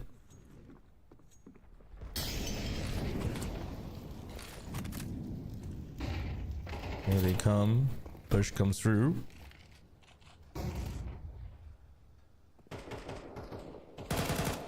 Miller finds that one on cue. That's a great one as Oscar trades it well. Milty will trade it backwards here against Tycho. Tries to hold it down on that B side. Does that well against Faster as Oscar will be in a 2v1 situation here. What is happening? Milty misses out. Oscar rotates towards the A side. 1v1 against Too High. But Too High will win that one in the end. We have 11-10. Ends Academy breaks the curse here. What just happened? I hope this caster never gets a good job participating in a fixed league, even as a caster should be punished. How much did you lose? $2? Are you okay? Are you mentally stable? Maybe not.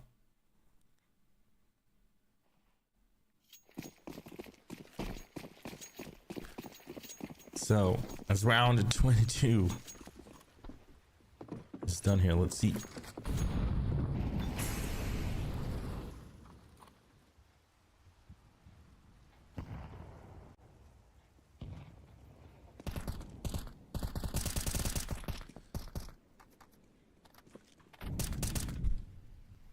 Important round for both sides here. I mean, if Ends takes this one, we'll be having match point. Nah, we don't. I don't have a beef with most of them, but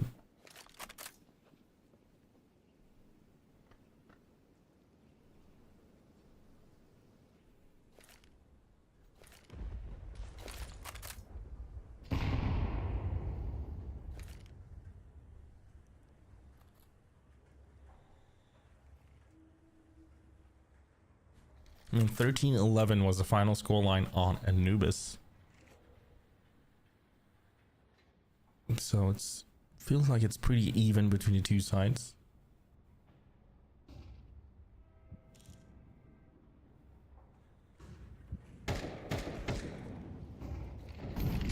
Oscar finds Temet.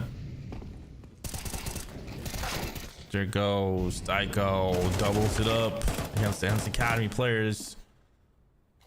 So now we'll be trading out. Instant refrag done from Schwartz, but Schwartz will be alone in a 3-1. Yeah, guys, the world is against you. Everything is a script. What more? Counter-terrorists win.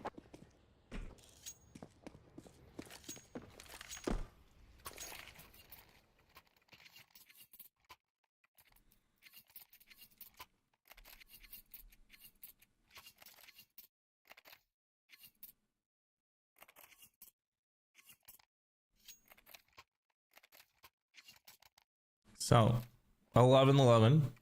It's an even scoreline now. Inner Circle makes it to a close game here.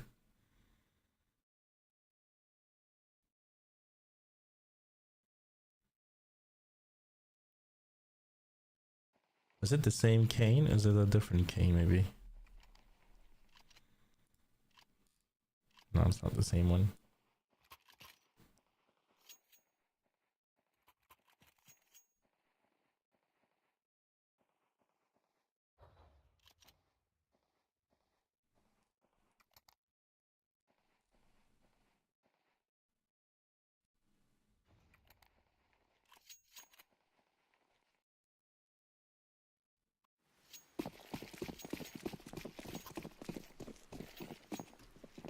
All right.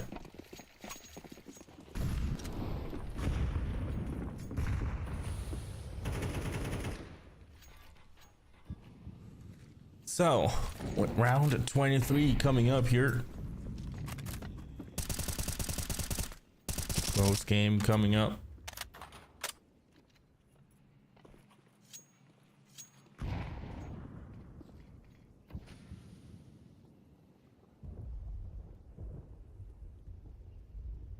The Tech 9's on En's Academy falling through with Schwartz with an AK.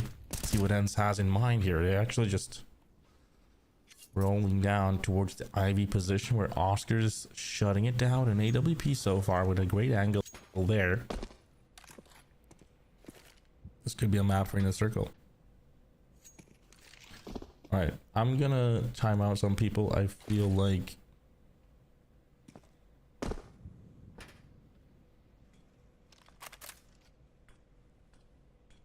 it's needed to time out. So, smoke comes in from ends. That's good smoke, actually.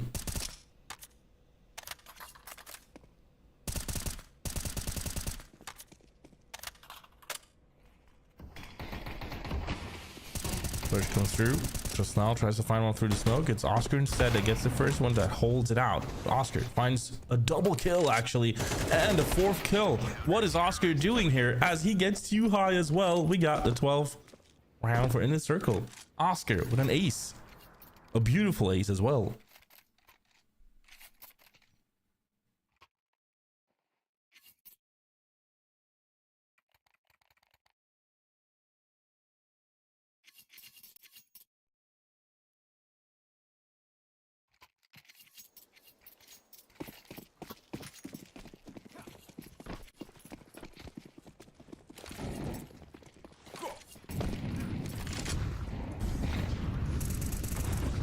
Now here we go at round 24. It's the last one coming up here.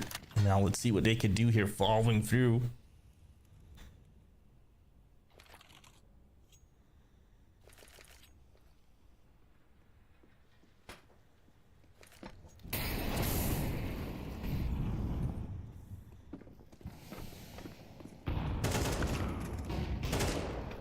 Oscar trades it. Schwartz will find Oscar on the reef. Right here, pushes in, gets the kill on Q as well. 3v2 situation now arrives for Styko and Krasnal to try to fight this one through here. They try to find Schwartz, but should realize he's pretty close here. Yes, they do. Krasnal will find that one. Here they come closer and closer towards the B side. It's a 2v2 retake. Oh, oh, he gets that one. Styko in the end against Millard. Last player in the heaven position. Milsey will find that one. It's a 1v1 here. What happened to Krasnal? No. No.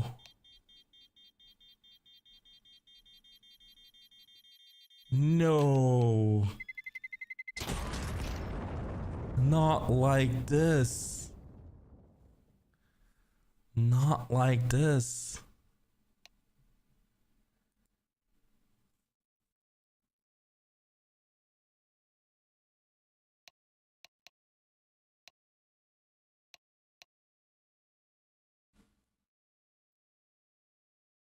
He's back, but 6 more rounds to go because of that. No, I mean, imagine losing that way. Imagine being that player. I mean, that will be such a tough one to come back from. Like, you'll be feeling not just letting yourself down, but letting your team down, letting your players go to an OT.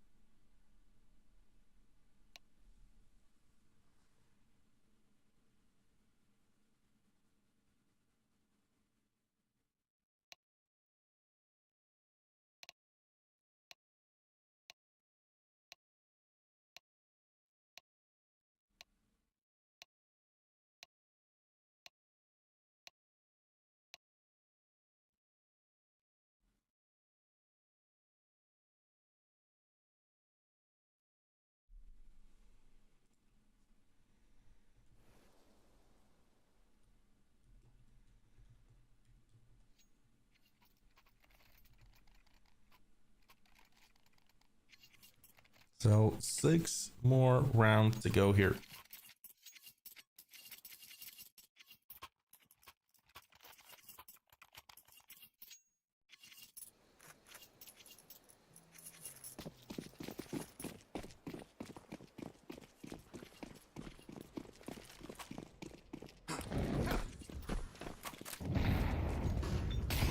Now,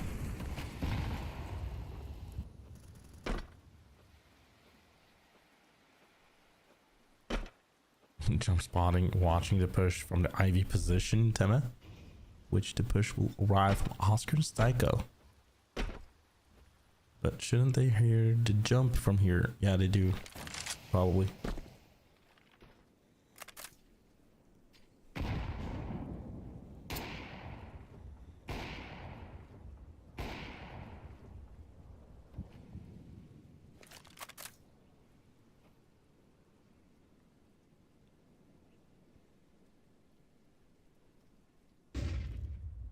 So, an A execution from Ents, most likely. Sty goes in the position of a flank.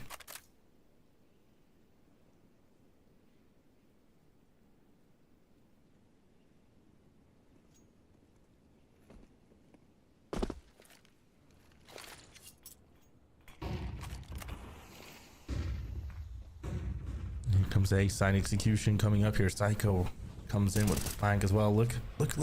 He finds the bomb. He gets too high into that position. Well, never mind. Schwartz will just won't tap him on the refrag and gate the bomb back. It's a take back. They just take it back. Oscar goes down, unable to hold that from that position. Fester here on the A side position. Together with Krasnal. Krasnal goes down. Fester survives for a little while here. Gets 2 kills. But Milty, what? Oh no. Milty goes down. Inner circle. Wins the round. I think he thought that the player on A side was just Fester. Communication error.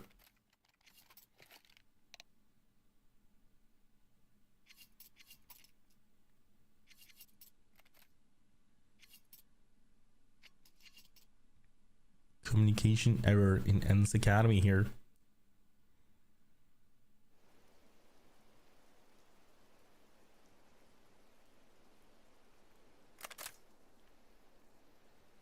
What do you need from Krasnal, Sleezo?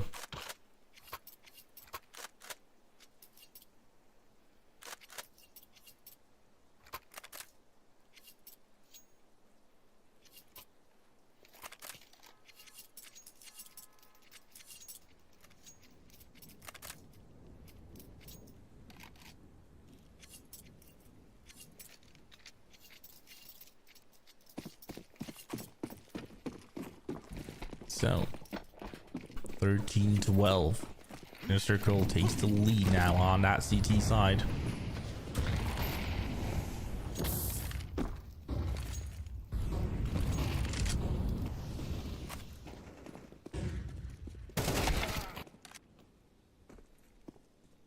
Fester and Styko finds the 2 entries needed here. Ooh, there goes another one. Fester will find that one on Miller, but 2 highs there with the refrag following through with Schwartz as well. Krasnal misses out on Schwartz. Q tries to refrag this one, won't be able to.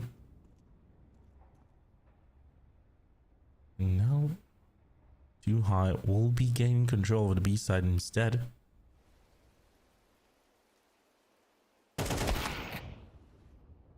Oscar, what a great reaction.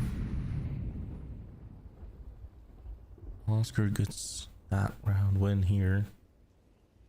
Maybe. I mean, he really stepped up. 29 kills on Oscar. On 26 rounds. Oh, plan. Comes up from Schwartz here.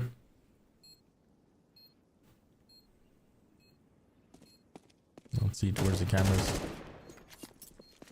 Q will find him and we'll be getting 14-12.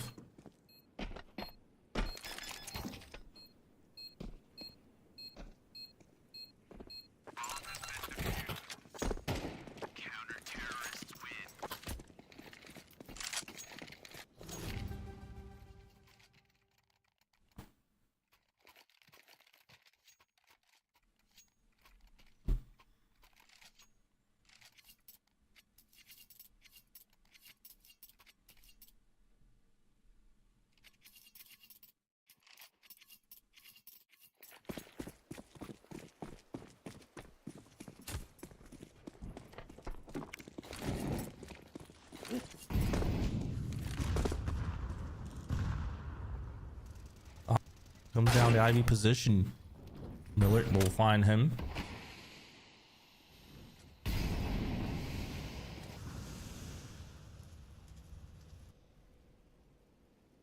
Let's see. I think the game crashed. 14-12, and yeah, game crashed. The game crashed, and we're back. As that happened here in this game, 14-12, but let's see how that round will go down as soon as we get back into the server, as that crash out just happened. But yeah, I mean, CS2, even though it came out 2 years ago now, it still has a lot of bugs. The updates, we still see a lot of bugs coming up, and especially maybe with a new map coming through here. And yeah, Observer got disconnected. The Observer got disconnected. So hopefully we can get back immediately here and keep up with the game. Sorry guys, but soon enough we'll be back into the game. Let's see. Did it work? No, wait, let me double check. There we go. It worked. Magic. 14-13. Ends Academy winning this one. Nah, I mean, the round can't be ran back. They continued playing. It's the Observer getting kicked out. I'm not sure we can do anything about it, really. It's just as if any other player got kicked out of the game. Still played around, right?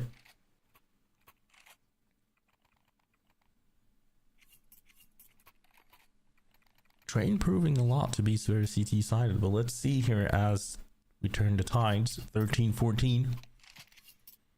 Ends Academy now on the CT side in a circle on that T side here. Oh wait.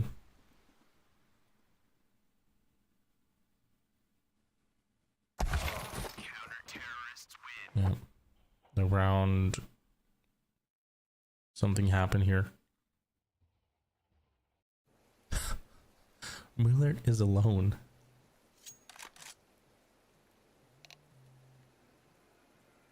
Technical pause is called out.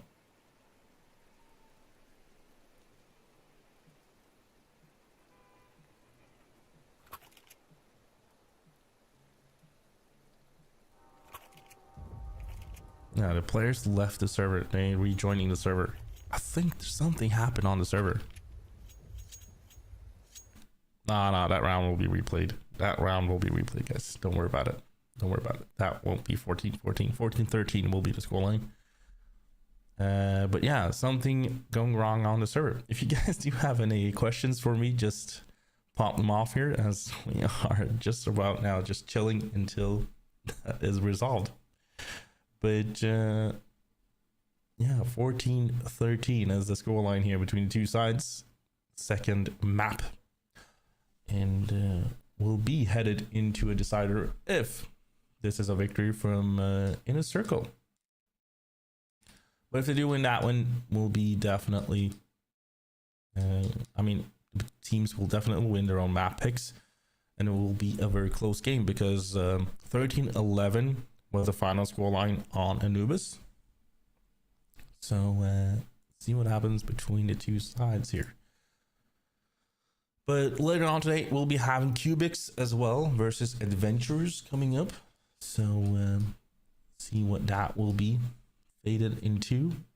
But as the players now will try to join back into the game here. Observer just joined admins and everything coming back here. Let's see what they can do following through. So that is about it. Mirage will be the decider if we'll go to that. What happened? Server issues. Server issues.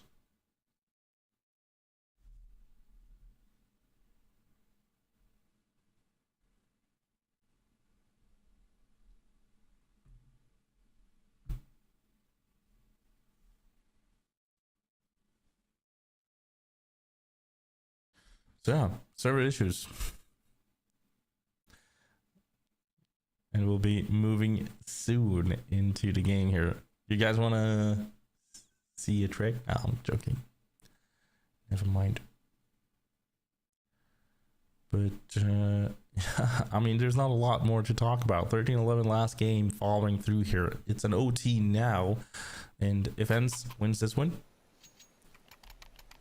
they'll be winning the game. Inner circle, 2 rounds away now from taking this one.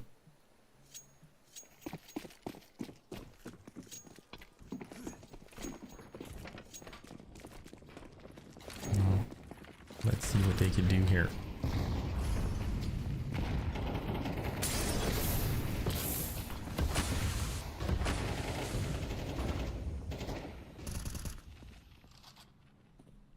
Push comes through.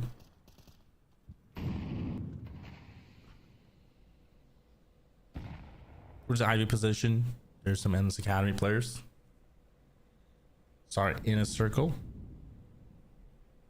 Ends is now on the CT sign. It's too high to have to hold it together here. Good nade. Great nade by Too High. Pushes in with the molly as well. Krasnal just misses him barely here.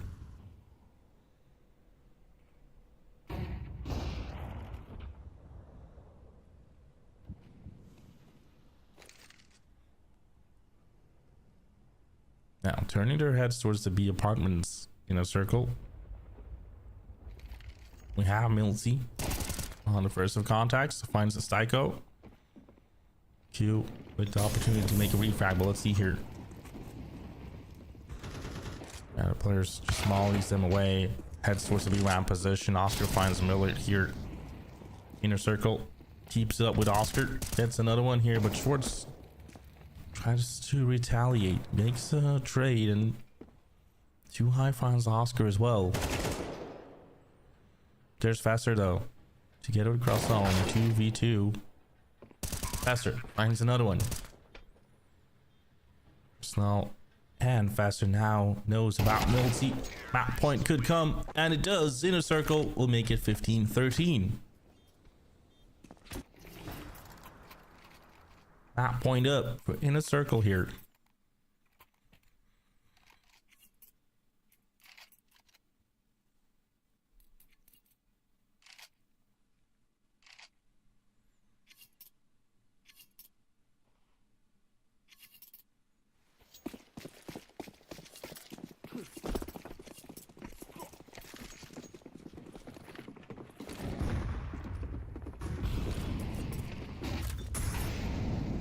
Here we go.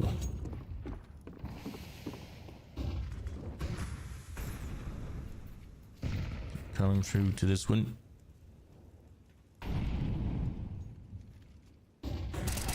Schwartz. Holds angle. Finds that one. Krasnal will find him on the refrag immediately here. Got Miller getting Oscar in that position. As Krasnal Styko keeps it up quite well here. That's the 3v2.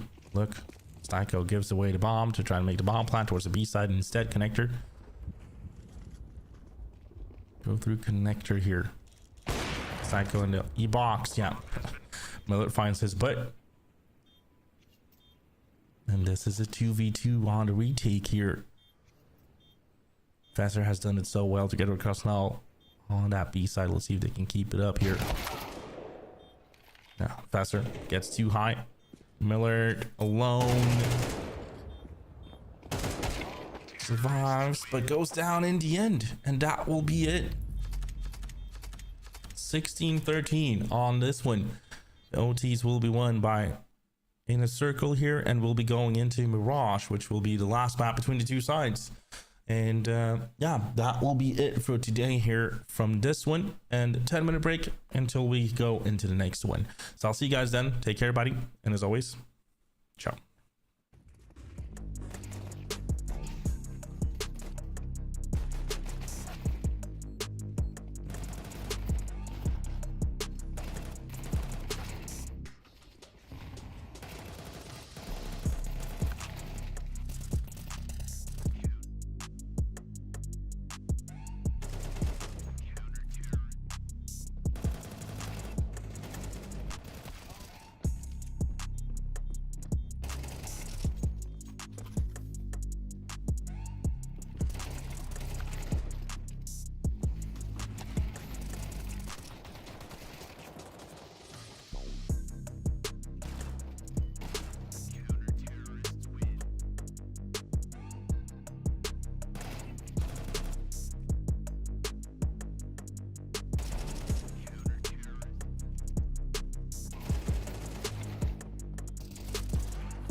So, welcome back, everybody, here to the decider game between the two sides of Ents Academy versus Inner Circle.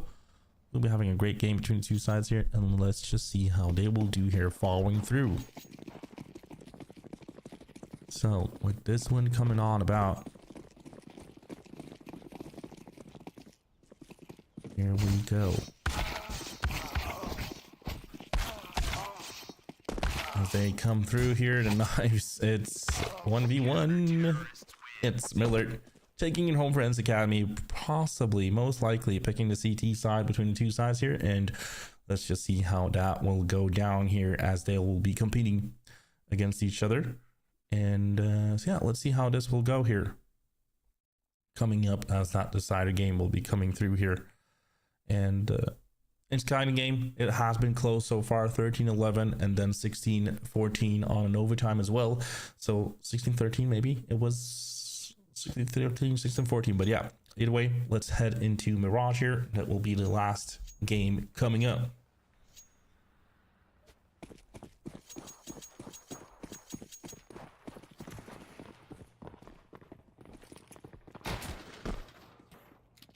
So here we go. This one.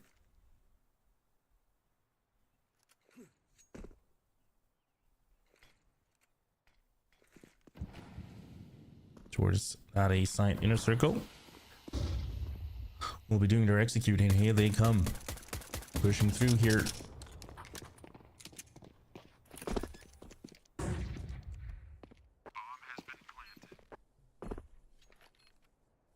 Now on that CT spawn, Ents Academy has 3 players in.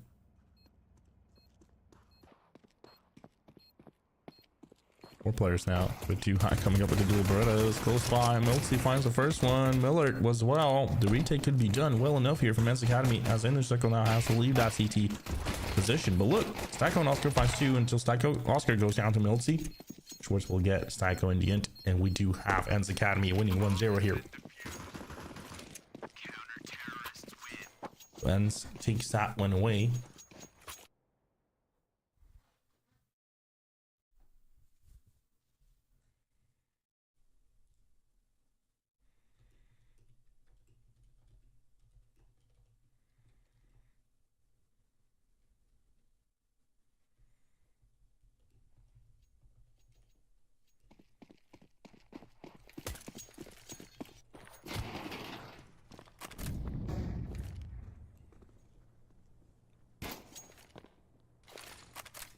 So with round number 2 comes up in this position in a circle in a top mid.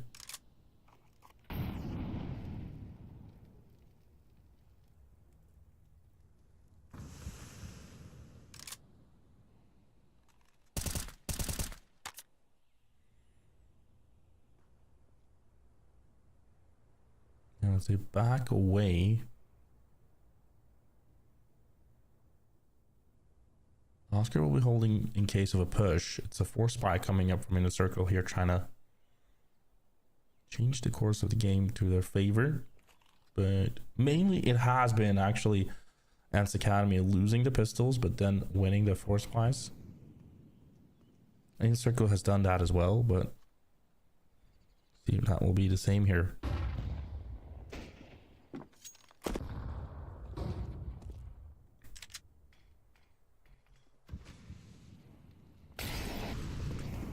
Push comes through, here they come. Tama Milty shuts it down by getting 2 kills here. Molly will be getting 1 in the circle as Styko finds Schwartz on the refrag. That's a 3v2, still a doable round here. Trasnell tries to find his frag though on the B site. Important one, which he does get as Styko finds Millard as well. That's a 2v1 right now. Inner Circle could just do that.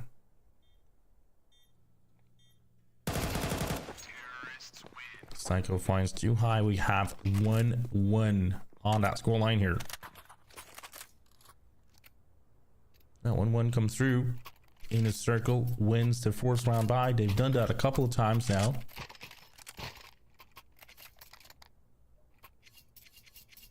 And we'll be seeing Ents Academy forcing back here.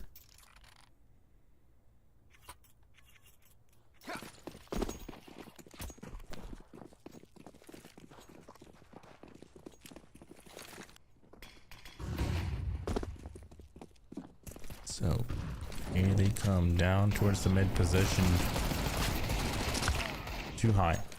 Goes down to Styko, and it's Millard finding a trade, but Drosal will find another one. But there's Milty from the catwalk position, finds one with the FAMAS. As Miller finds an AK to play for, this could be a dangerous one. Krasnal decides to push towards the smoke here. But Milty will shut him down again from the catwalk position. Milty with a great play this round here. 2 great impact frags really shuts it down for Inner Circle. Could be a round for Ents Academy. Q has a very good position.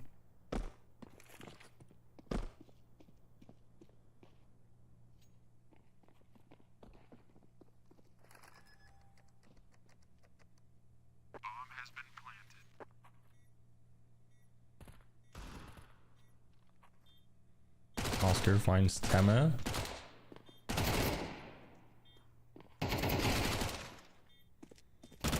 Q finds Miller into that position. There's Miltsy getting Oscar 1v1 right now. There goes Q, tries to find that one, tries to deny. 10 seconds left. He realizes that Miltsy runs away now. Inner Circle. Oh, still wins the round though, but Miltsy, what a round by him. He almost changes this one to Ents' favor, but Inner Circle makes it somehow towards that B side and wins it.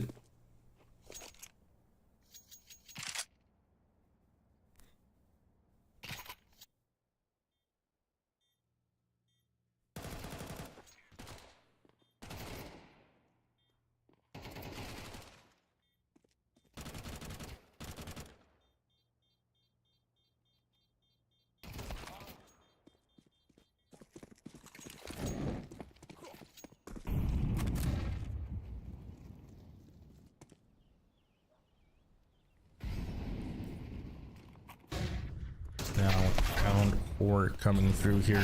Faster finds Miller quite well. There's Schwartz getting the trade. Schwartz finds another one on Psycho. There's Krasnal. Gets 2 kills.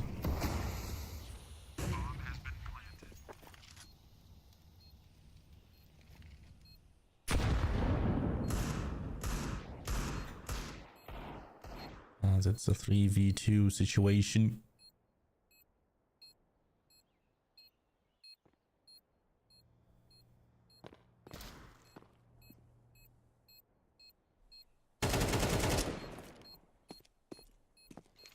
Almost catching up to that one. Oscar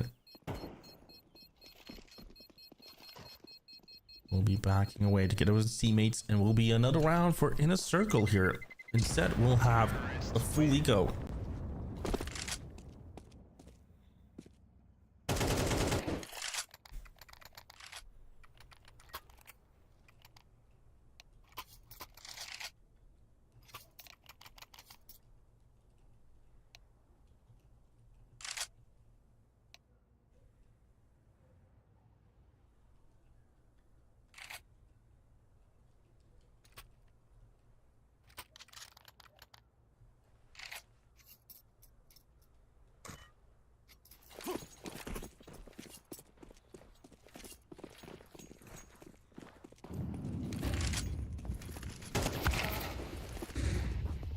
So, Krasnal finds Miltsy on that opening frag here towards the connector position. There's too high. Finding a frag somewhere here. It's Tema getting Q towards the ace low position. Now it gets a little bit dangerous here. Could Ents get away with a full eco round. Fester jumps up the window position.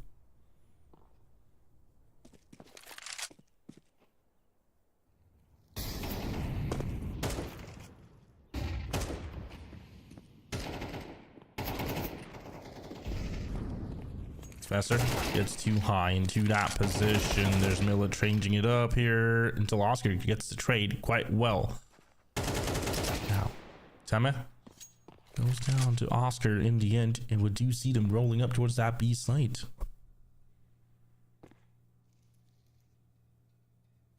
Schwartz will be alone, but Inner Circle doesn't know where he is.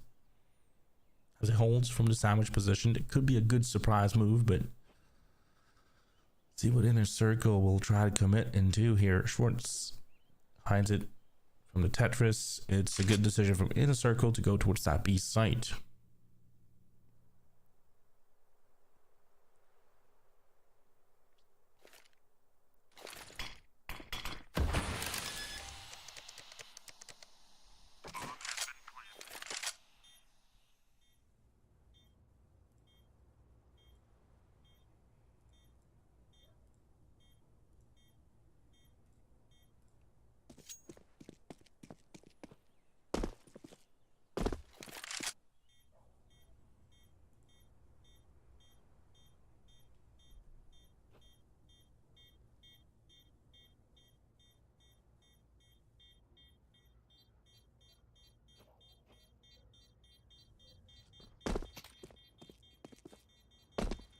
Look, I mean, it's really, really close rounds in this one. Terrorists win. Sometimes it feels like these games could go either way, and you can see that on the scoreline as well. I mean, 13-11, 16-13. There's not a lot of rounds left when these two teams plays against each other. Now we're on Mirage. That could be one of the most 50-50 games actually in the map pool. But Inner Circle having 4-1 now, winning a lot of duels, not having the best of economy for themselves as well. I mean, should they would lose this one against Sense Academy, might just have somewhat of a difficult buy. But faster pushes up, tries to find the entry. Instead, is Schwartz denying him immediately here. Q will find a frag himself. As they're pushing through, Milsey finds Krasnal.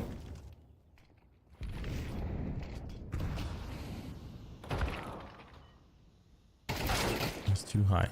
Denies Q. Tycho will find Miller. This looks like a round where Inner Circle might just have some issues. Ooh, too high. Finds Oscar. Too high will get Styko as well with that AWP. Switches up, turns up, and Ends Academy will win their second round here. And now comes the round here. I mean, that full eco that they had, I mean, the eco rounds where Ends Academy struggled, still had a good effect on Inner Circle. And here's that effect, because now Force Buy comes up from Inner Circle. Krasnal will have just an AK Styko in Q. Oh, yeah, faster Krasnal and Q will have rifles, Mac 10 on Psycho, and just a pistol on Oscar. So right now, good opportunity for Ends to double it up in consecutive rounds and catch up to Inner Circle as well. Break their economy here completely. Psycho gets a little bit of contact in the middle. Bullet will find faster here. Here comes Krasnal though. Krasnal. Oh, there's great 3K from him. Millard will shut him down in the end, but it takes a while to get Krasnal down, and 3 players from him will be fragged out here as Q just doubles it up, and we have 5-2. Nonetheless, Inner Circle with Krasnal's round. That's a great one from him.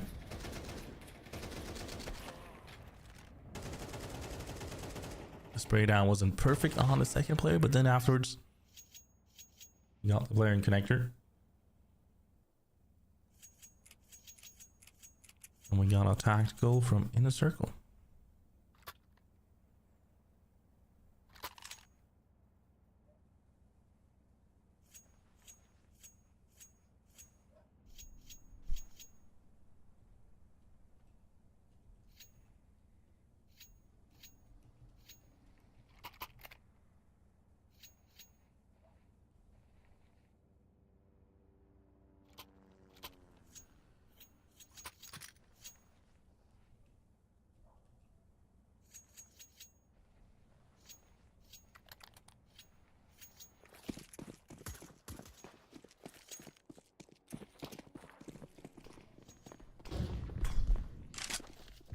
So round 8 comes up.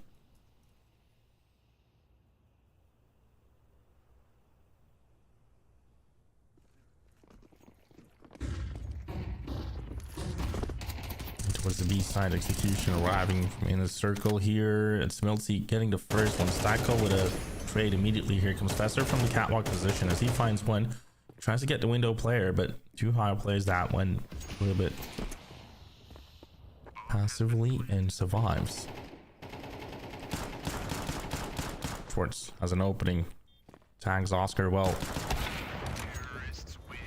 Wow.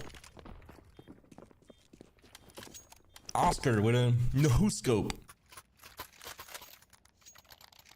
Great one from in a circle here.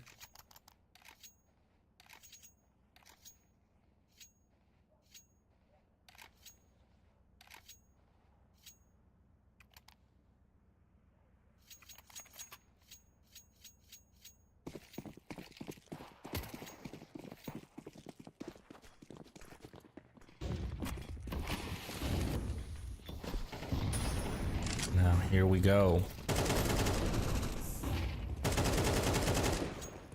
Players are now coming through towards the middle, pushes up towards the connector here in a circle, just runs and guns with Krasnal leading the way. Schwartz getting 2 players before falling down faster. The trades are well done here. Now it's a 3v3.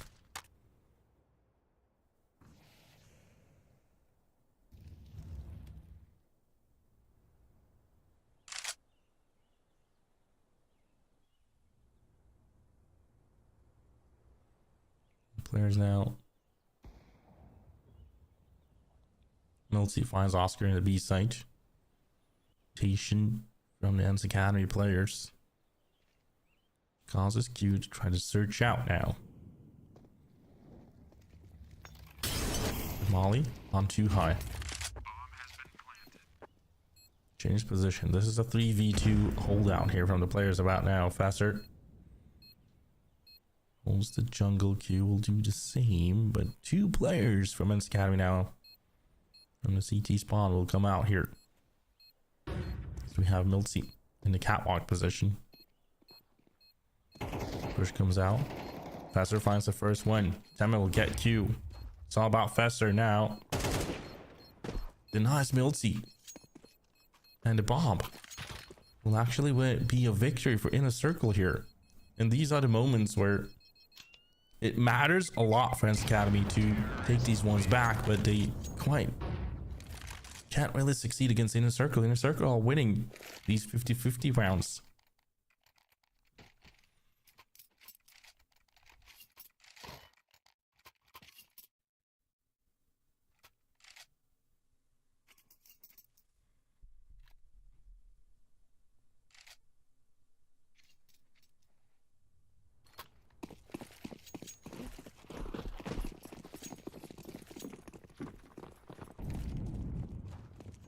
So,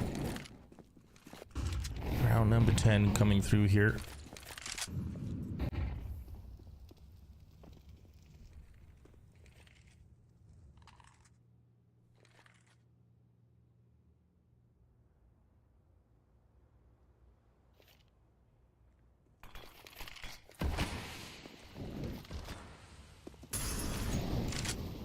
Molotov from Krasnal. It's actually Milty just passing it through towards the window room and hiding away. Inner Circle takes mid control quite well here. As they have 7-2. Schwartz comes out from the catwalk.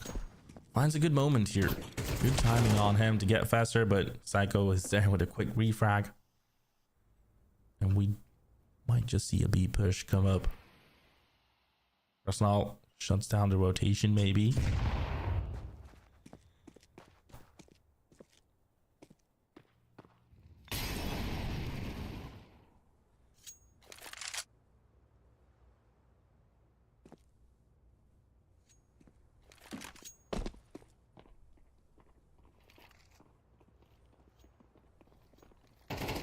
Miller in the mid position. Finds Q.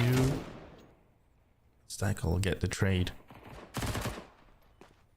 There's too high. Trading it well. Finding Oscar. Milty pushing from catwalk position. This is great now. In a circle. As Krasnal can't really shoot through. In the end, he'll get that frag. Challenge is too high in the middle. Has one player coming up from the connector.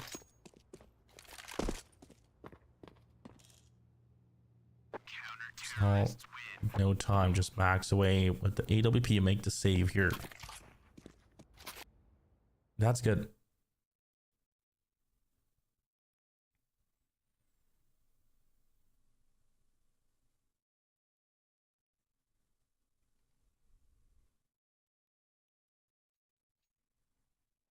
So 7-3 with 2 rounds to go on that first half.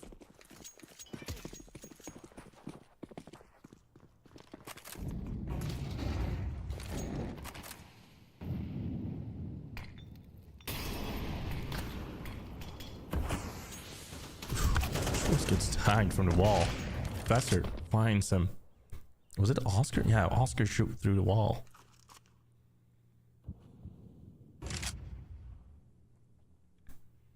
A great one for Men's Academy. Let's see if they can keep up here. Maybe make it 7-5. And we'll be having a game back again here on the second half. But Inner Circle should be shutting this game here. I mean, if they do get 9-3, it will be pretty one-sided.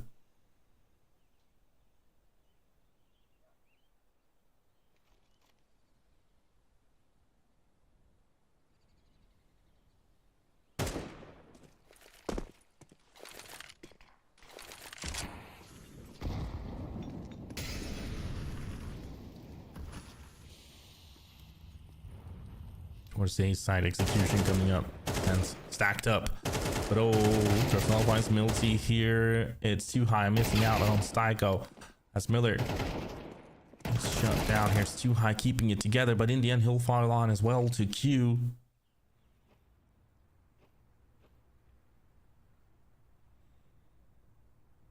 Bomb has been planted.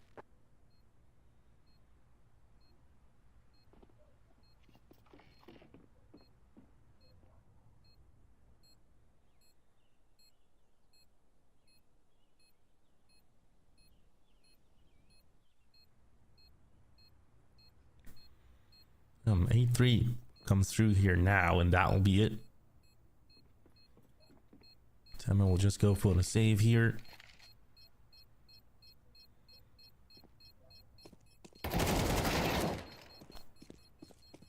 Tema thinks that survival play, but A3 in a circle. Terrorists win. Pretty one-sided at the moment here.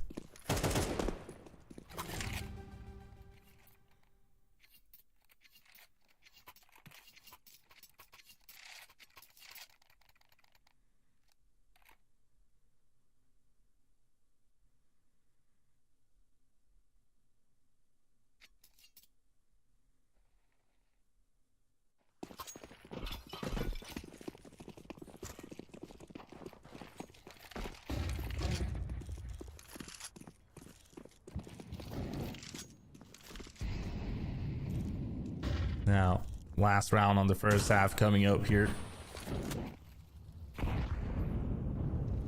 Tema in the catwalk position. We have too high here. And the underground surviving as Milty doubles it up. This is a great take on the middle here. Ends Academy will refrag immediately here as Krasnal opens up the site though. That's a 3v2. Krasnal keeps it up in the default position as too high tanks and nade. It's Krasnal finding Schwartz. If he does get this one on too high as well. But nope, never mind. Aggressive play from too high will be the reward for him to get that kill.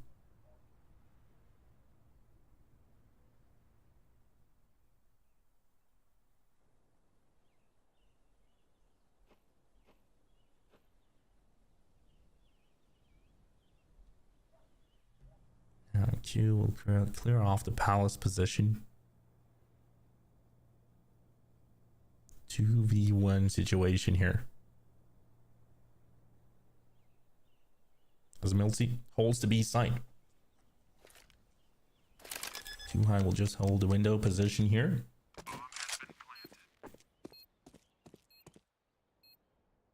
Yeah, Q will have control over the CT spawn. So Milty together with too high will keep themselves together, trying to go towards that A site here. Q on that CT spawn position. Here, too high. Will be peeking out. Q won't be getting this one. Instead, it's 8-4 here at that first half. Bomb has been defused. That's what we'll be having.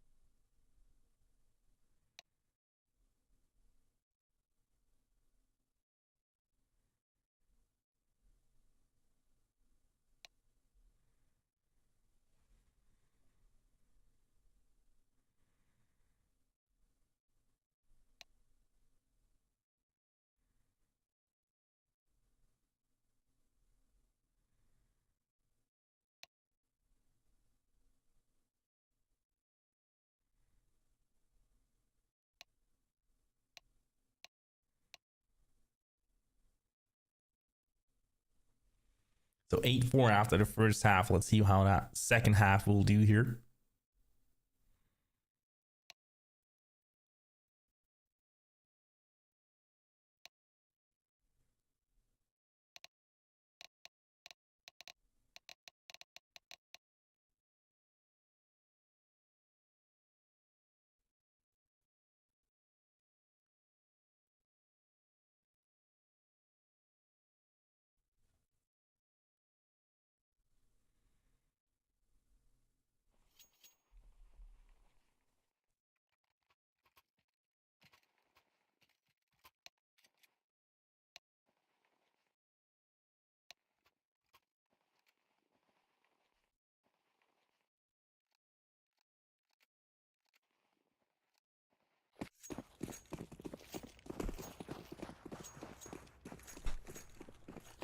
So with 8-4 on the scoreline here, round 13. Second half to begin here. Ents Academy versus Inner Circle. Let's see how this decider will go here. Oscar plays aggressively, gets the contact, but won't get the one tap. It goes down in the shadow position. One taps away as Q will try to help him out with the crossfire. Oscar keeps it up. Q helps him as well until Temme will find a refrag here, but Oscar surviving. Fester and Q going down. And full rotation from Temme now in the 3v1. As it goes in towards the B apartments, Psycho just holds that peak. Yeah, does get the information. See, denying them a bomb plant.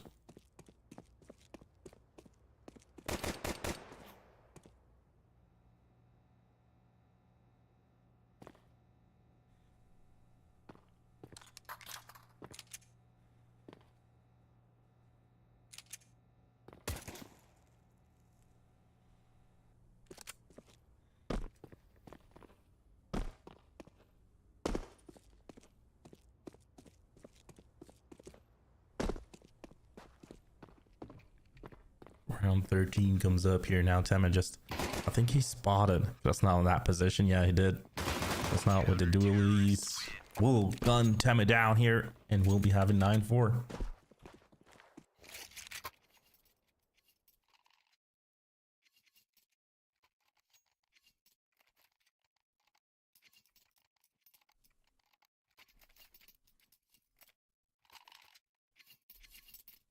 Round 14 comes up. 9-4, one-sided here. Full eco for Ents Academy in double digits is a possibility here for Inner Circle. What should be said is that when we played Train, it actually became 10-4, and then comeback was made by Inner Circle.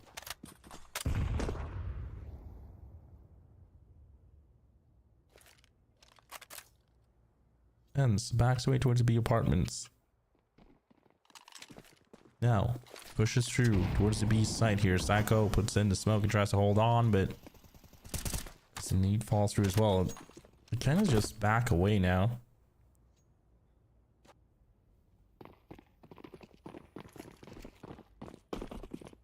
In the mid, there's Fester playing close with an MP9, peeks it out, almost goes down here. Fester unable to get anyone, but there's Krasnal clearing it out together with Oscar. And that will be 10-4. Double digits now up for Inner Circle. And 3 rounds away from taking this game away.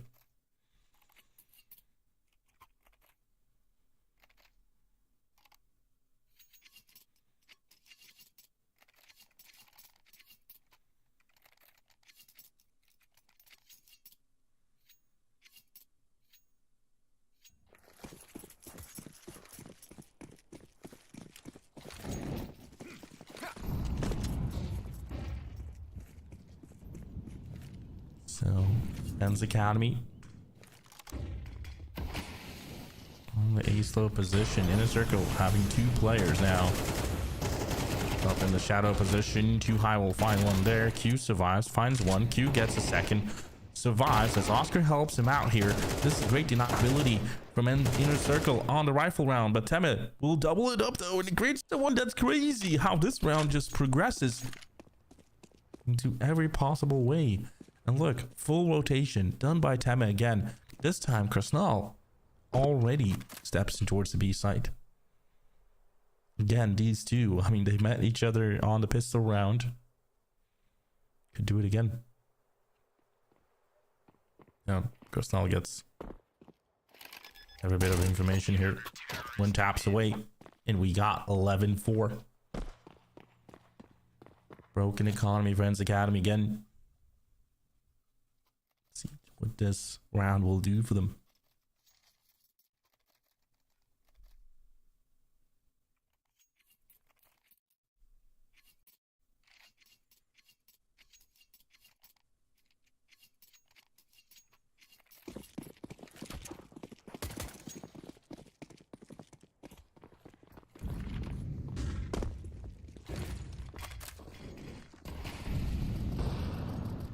Stanko just pushes with a smoke down there below. It's a half buy up from Men's Academy with some Galils, with some AK from Teme. Miller and Too High with techies. So it might be a fake B maybe, and Men's Academy trying to go head towards that east side in the end because the bomb is towards the A slow position.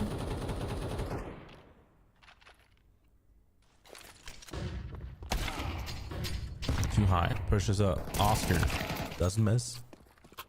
Instead, Fester will miss as Schwartz will get the kill. That goes there quick enough with the refrag from the top mid position as a now pushing in towards A site. There's another coming late from the underground position. Damn it. And Milty goes down to Krasnal. He just molds through here. From the catwalk position, he'll find 2 frags. And Millet will be alone in the underground position. I think Oscar actually spotted him, and Oscar will get the final kill. We got match point up for Inner Circle.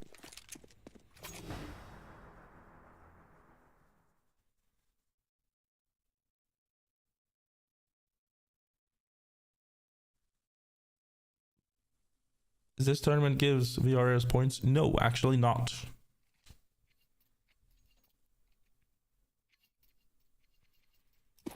At least not this season, I should say, but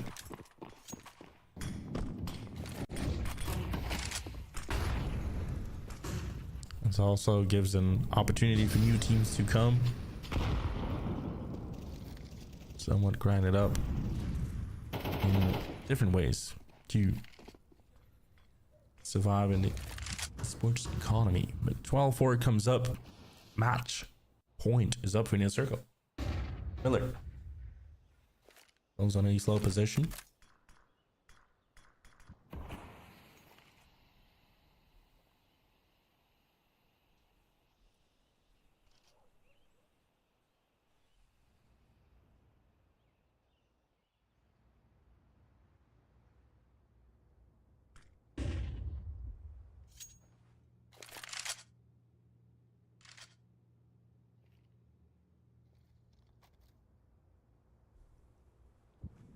Switch comes up here to get it with Temet.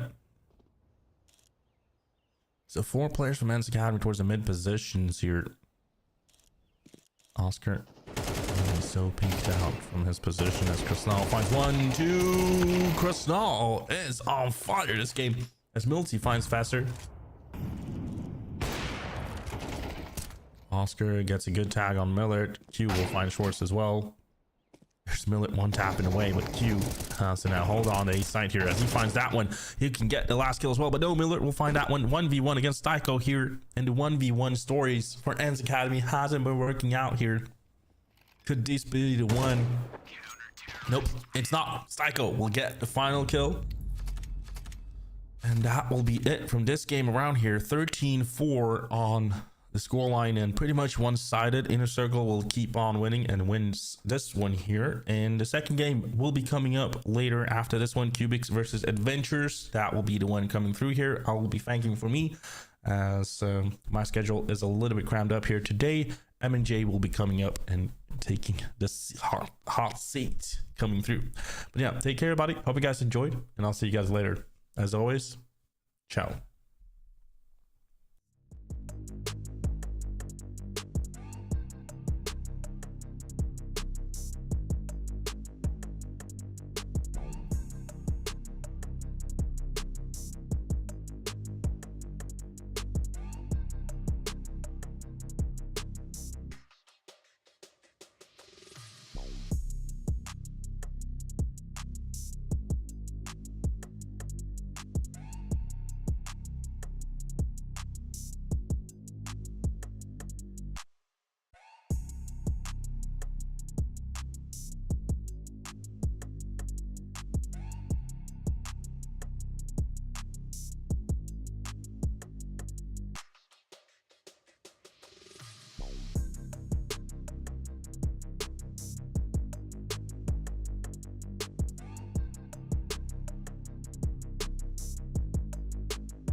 Welcome back, everybody. My hair looks absolutely mental, and I've only just realised. Yeah, we're back with United21, of course. We've got Cubix versus the Adventurers. It was supposed to be Magiska coming in for this one again, but he had a train to go and catch, so you got me instead. Lucky you guys.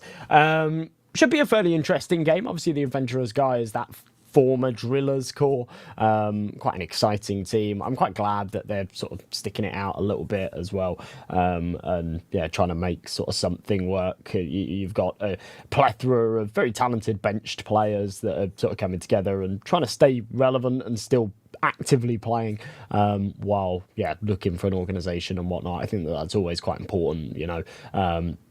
It's quite easy. I know that a lot of these players will still be playing FPL and things like that, but I think it's quite easy to fall out of that sort of structured cycle when, you're looking for a team, you're looking for an org, and you're not really settled with anything. Cubix on the other side, obviously an ESEA advanced team. They're doing all right. They went 6-8 last season. They haven't got very many games on HLTV or anything like that. In fact, they've got none over the last 3 months, but definitely a team that still has a bit of tenure behind them. We'll take a look at the vetoes, see what maps we're going to be playing. Inferno and Nuke banned out instantly. Adventurers pick into Dust 2. Cubix pick into Mirage. And that third and final decider of Ancient. A little bit of a shame that Train gets banned out in that second wave. But, yeah, that's how it sort of goes, I guess. Very, very pug-centric veto here. So, yeah, I'm excited for some of these sort of scrappier, unorthodox plays. We'll see. But without further ado, we are going to be jumping into things here. On Dust 2. So, Cubix starting off on their CT side. Adventurers on their attack. A little bit of util. Smoking a flash on Fake Reality. Oi, oi, oi. Big picks flying out. Owner, headshot. Get things started. This roster is very different to what was listed on HLTV. We've got Sved in the midst. Fake Reality, I'm not sure who that is. But yeah, listed on HLTV was Kioz and Hadji. Neither of those present in the server today, but still, some absolute gamers smashing heads. Taking this round by storm.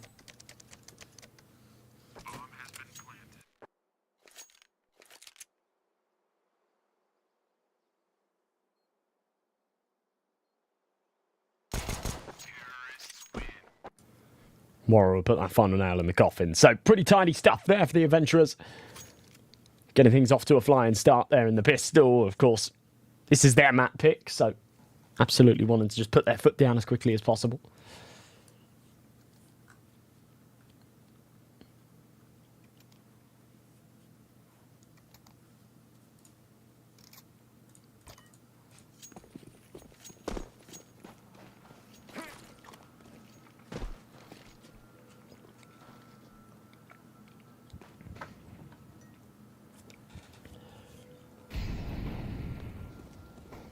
With you, and I have no idea how to say this guy's name. Either way, oh my god. Alright. Awkward start for the Adventurers. We go adventuring a little too hard in this round. Punished for doing so. Man disadvantage, make that 2. And Fake Reality all by himself.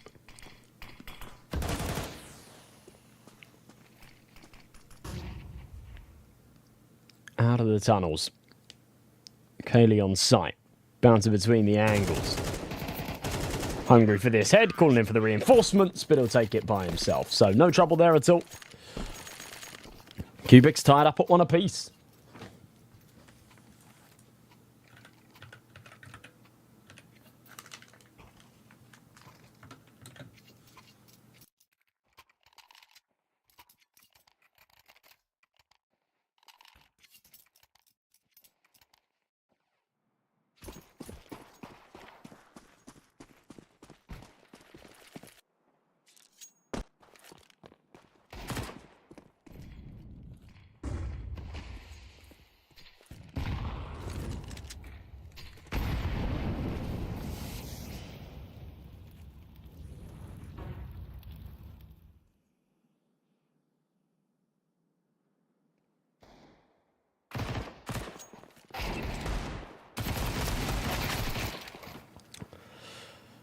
Oi. Well, There's double eco round here for the Adventurers. Sorry for the silence there for a second. Wow, what a shot from Warrow.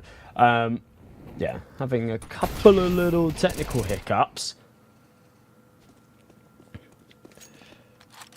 Either way, a shutdown here. Cubix not allowing Adventurers to really get anything out of this. Oh my god, Warrow. It's actually so filthy with this scout. Swaps to the Desert Eagle as well. We know what he's capable of with that. Spots an elbow. I don't think he was seen himself, but it does not matter.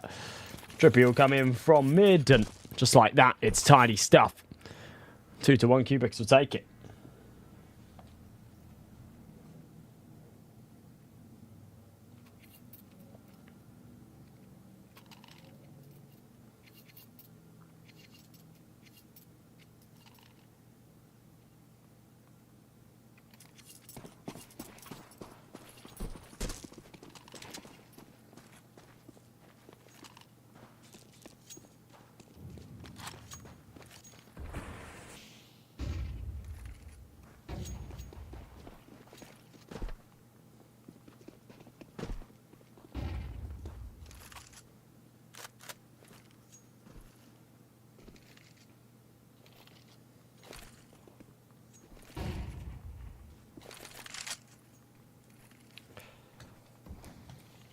Just to scout a Warrow again. I don't blame him for trying to buy another one because he had some real success with it in that last round.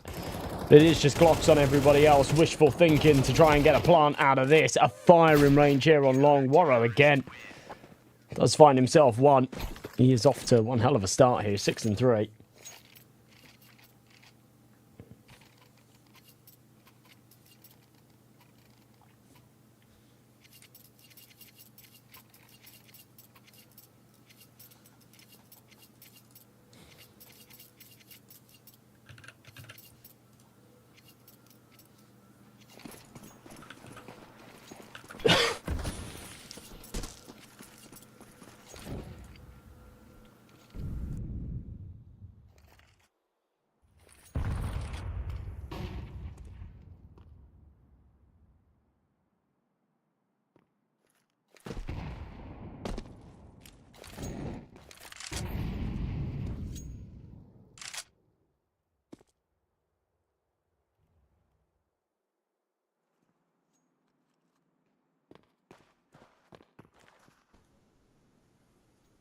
Sved.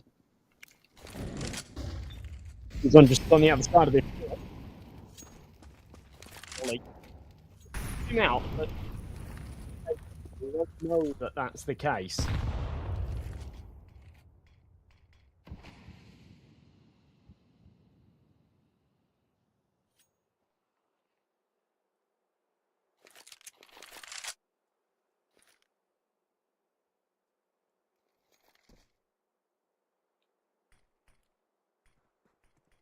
MR around this corner.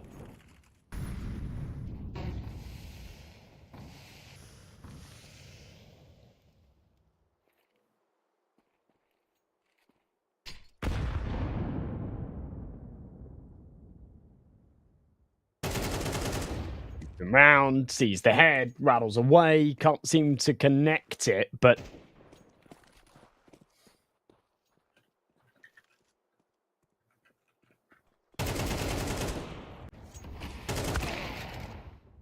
ooh, all right, Cubix making light work of this, and it's Warrow again.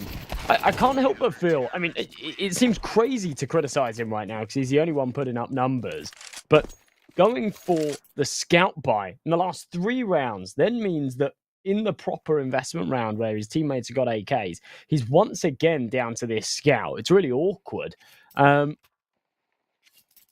This economy just being managed a little weird right now. Cubix taking advantage.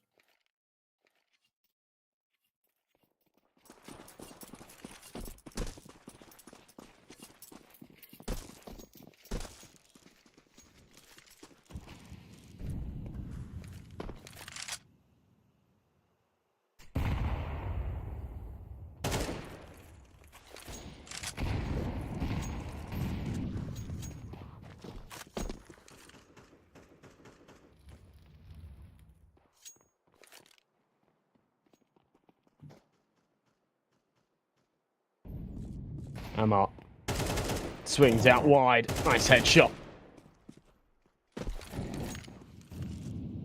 Keeping things clean so far.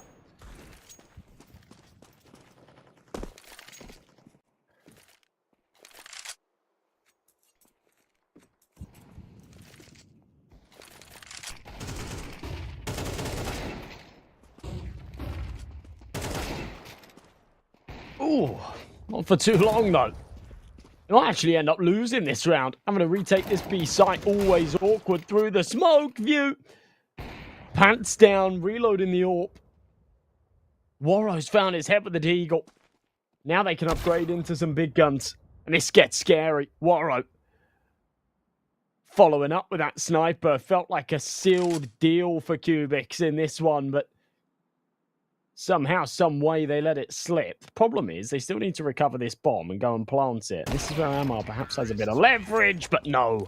Warro quicker to the trigger. He's got that big green in hand, and this could be the start of something better for the adventurers. That is one hell of a round. Just a sick showcase of what they're capable of mechanically.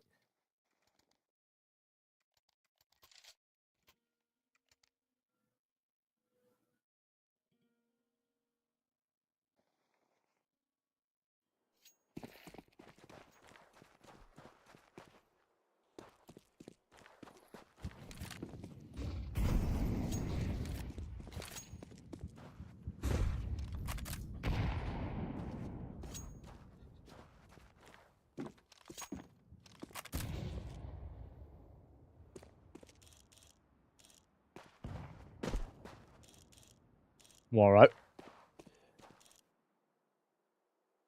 poses a real threat with this AWP now. We saw what he could do with the scout. Imagine that, but with the extra power behind it. And there you go. Mega entry. The guy's 11-4.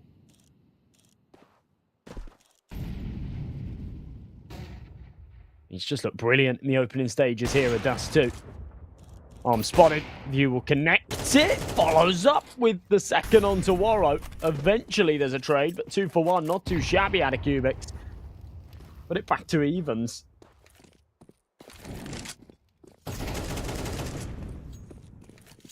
Sved just spinning around. Wiping out Kaylee from behind. It's a man advantage from the adventurers again as they'll start to try and route their way to this B site owner.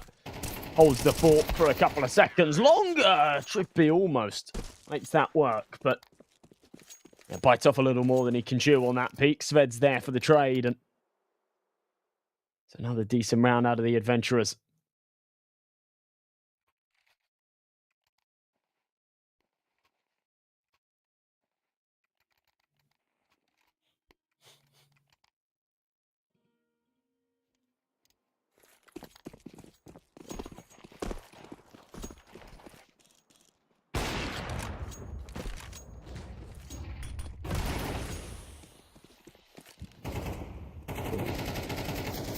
Debut. Up close to long. The other side of this smoke. Deagle's in hand, looking to try and give the adventurers a taste of their own medicine. Remember, not so long ago, they won a round just like this. And oh, View. The lovely shot. A massive amount of damage. Fake Reality and Warro, both super low on health.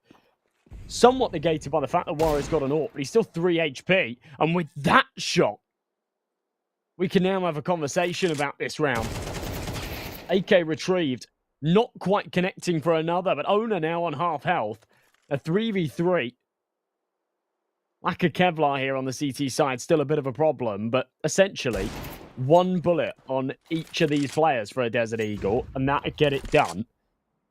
Still feels like a very scary prospect. Amar looking his way forward. AWP. Oh. To the T. Should be alarm bells ringing. This is going to be another B-site take. Approach with caution. Orp will miss the shot. Not an easy one to connect. Chemzilla's found himself an AK as well. And, more importantly, the HE. But adventurers are running circles around him. It's all a big ruse. They'll go through lower, up to short, back to the A site. Cubix are realizing, but perhaps a little too late. Orc's going to hold this. Angle Warrow with another.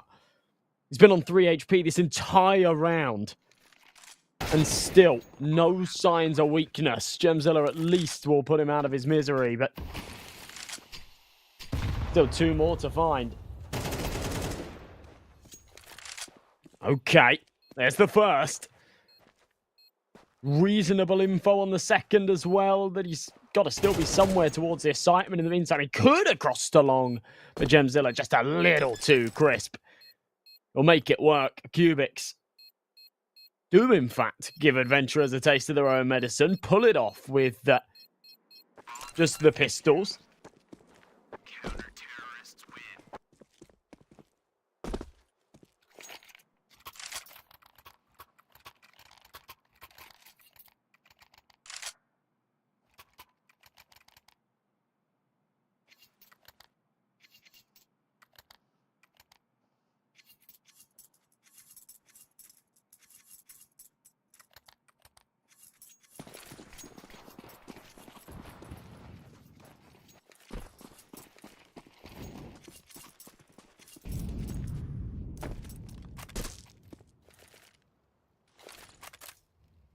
Trippy.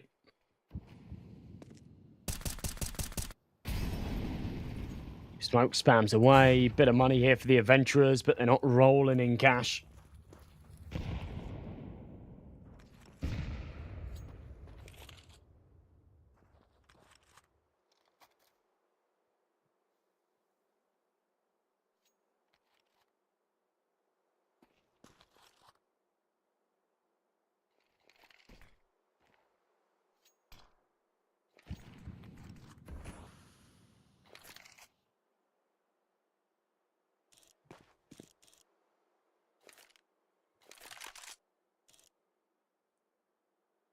It's a lot of stuff this round, though. The adventurers running down this clock. Not any util left now, though. That smoke comes out onto the CT spawn. They'll try and get out Cat. They'll drop down, but View is hitting all of the shots for the AWP except that one.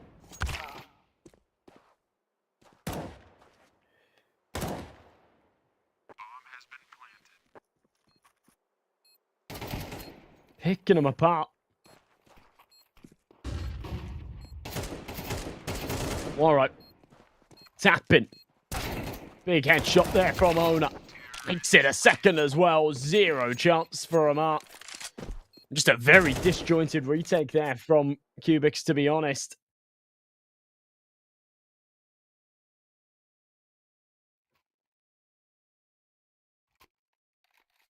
Puts it 5-4, and the adventurers sort of snapping at their heels again.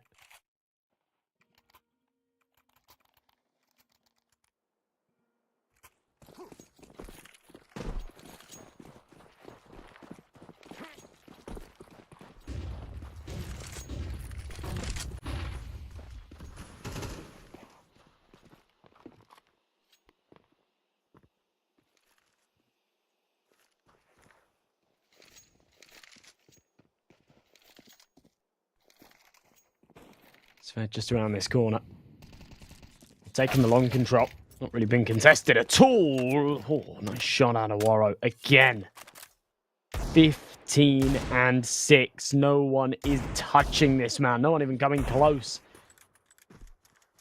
Trippy trying to get a sightline over this smoke. He's the only one with a rifle. He's even himself massively exposed, but feels like that's what's needed. Wants to have that mega impact, Kaylee. Oh! How does that go checked?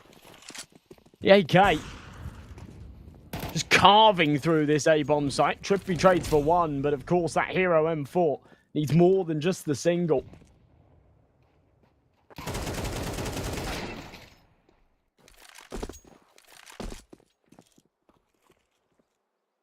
Warrow by himself. Oh. Still manages to find Gemzilla. Just threading the needle there between the long doors.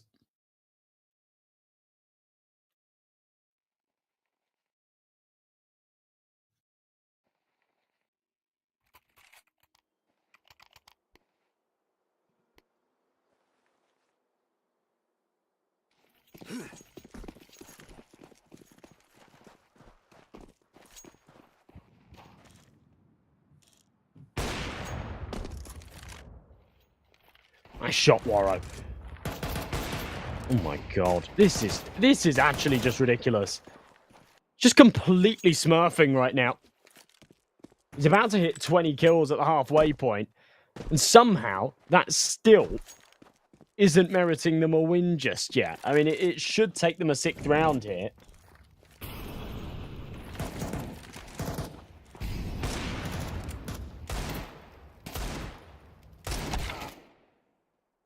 The Eagle does take one, but it is just a single to the grave with him. View all by himself now.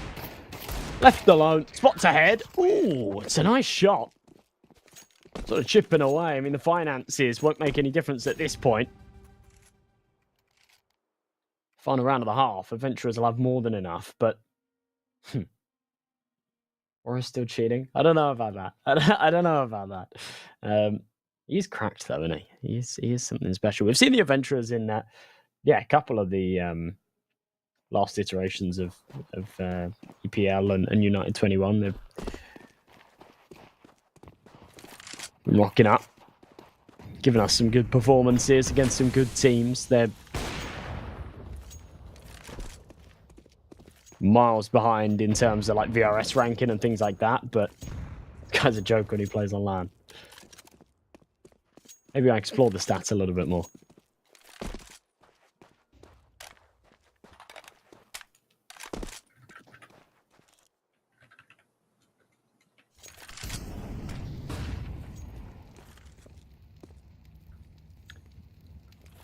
Early advantage in this one, though.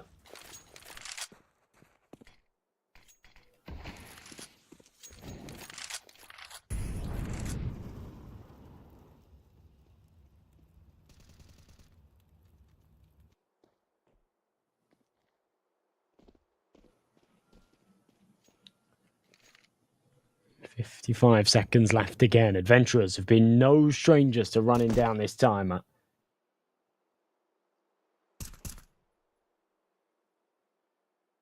Drift beat.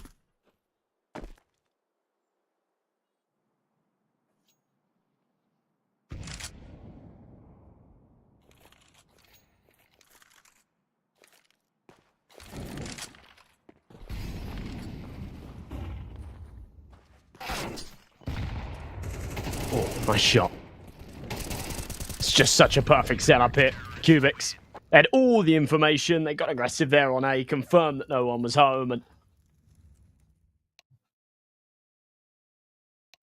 were able to just stack up that B-bomb site, rotate all the pieces over. Solid stuff.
Second half pistol. Kind of worth its weight in gold here for both teams, actually. It's an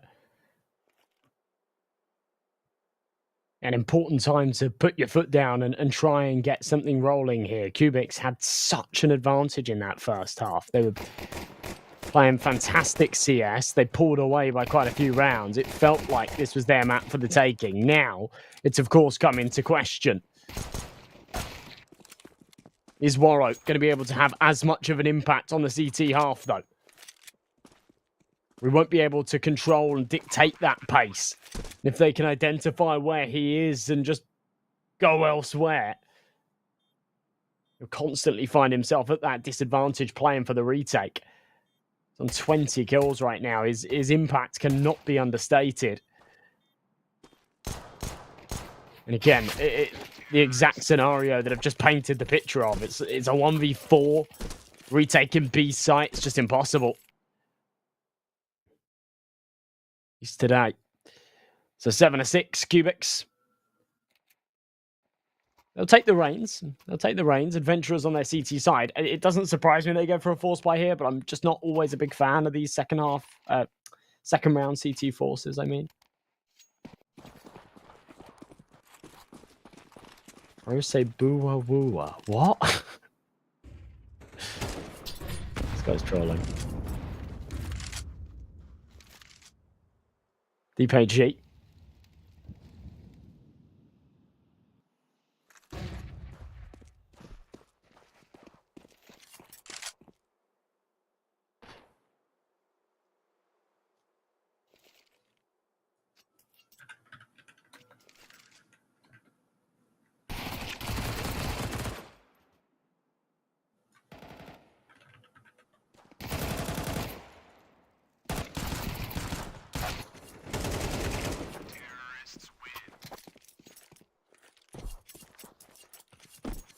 Tiny stuff. I gotta learn. I gotta learn from my mistakes. What does that mean?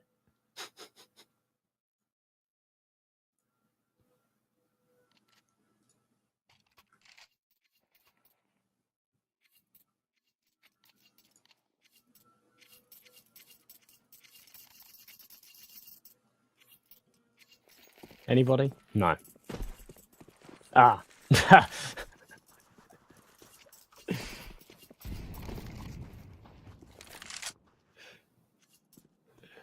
Bottle of water. Bottle of water. Yeah. It's not as much fun when I say it, because I have like a posh South accent, so it is just bottle of water. But Desert Eagles again seem to be sort of causing the problems here. Seen a couple of rounds so far this map where that's been the case. The Adventurers just always quite significantly potent with them.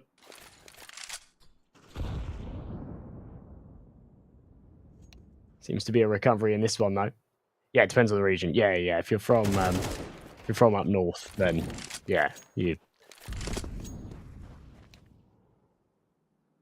perfect. Or if you're like Welsh or something, then yeah, basically anywhere in the Midlands, they say it weird.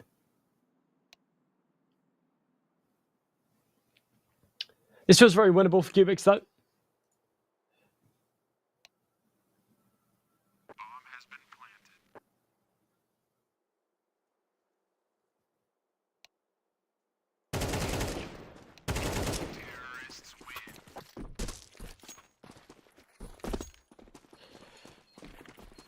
Feels very winnable indeed, especially now. Scoreline hits 9-6. Remember, this is the Adventurers map pick. Now, we have got Mirage up next, so you sort of can't help but feel that, yeah, Adventurers will have a fair bit of equity there as well, but I think the difference really resides in the fact that Adventurers are a mixed team.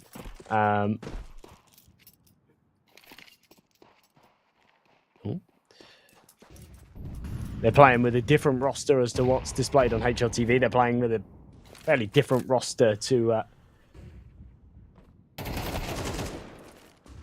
Oh. Kill from Trippy. Yeah, from what they've played in their previous games. And Cubix, whether on a slightly lower caliber or not, are a team. They're a team. They're playing in advance. They've been together for a little while now, sort of 6-7 months. And yeah. Yeah, absolutely. And actually a really interesting point that you just made there in chat. 4 Russian speakers have to talk English for Sved. Yeah, you're not wrong. Yeah, Sved speaks English and Swedish. So, yeah, definitely a bit of a weird one there. I imagine the dynamics possibly a little bit strange when he dies. They then start communicating natively. I don't know, but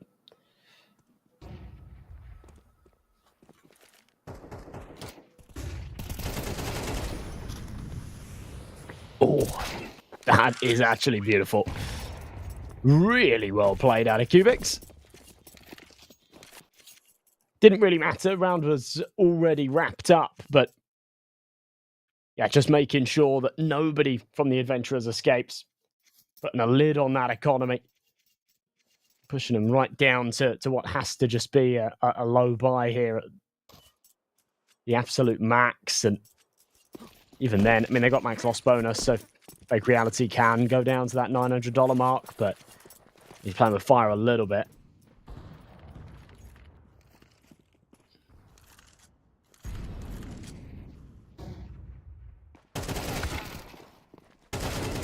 Ooh. Okay. Again. It's a decent little prod. Out of the pistol bite. Fake Reality takes a couple of ticks from that molly. Kaylee's just going to stick around for a second, realise it's actually not worth him dying here. Route his way into lower tunnels. 52 points of health. Does need to be careful. These deagles can cause you problems when you're this low on health. For now, the HP won't matter all too much. Kaylee just sat patient. As they do try and play through this. There you go. In hindsight, could have played for the trigger discipline, found himself too. Wasn't necessarily expecting the second to be so close. And now they have problems. Huge kill out of Sved. He's been picking it up a little bit. It definitely has been the Warro show throughout the entire map. But Sved's had his moments. Fake Reality. Up on top of the site. Orps managed to isolate one. Now on the jump spot. Knows where the second is. And view. Oh my goodness. Couple of beautiful picks. Pushes Cubix onto 11. Denies adventurers around that inherently from the get-go they shouldn't have had. But in the 2v1, they'd be fancying their chances. And yeah, it just all feels a little bit disjointed out of the adventurers.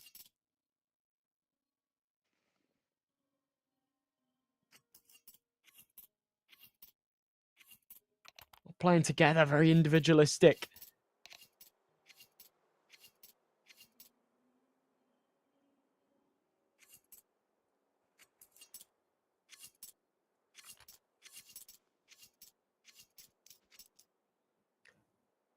It's actually red Viv, not View. Oh, okay. Thanks, man. I appreciate it. Yeah. You got to bear with me. Cubix are not a team I ever really cover, so... Oh, it's a nice shot from Viv. That thing's going. Warro will give us one of his own, though, so... Yeah, numbers even for a little while. So a W is pronounced as V's in Kosovo as well, then?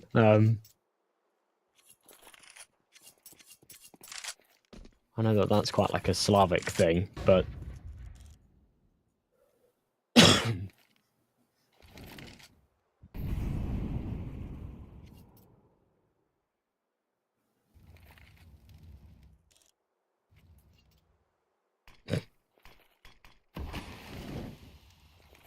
This round number's not favouring them, at least.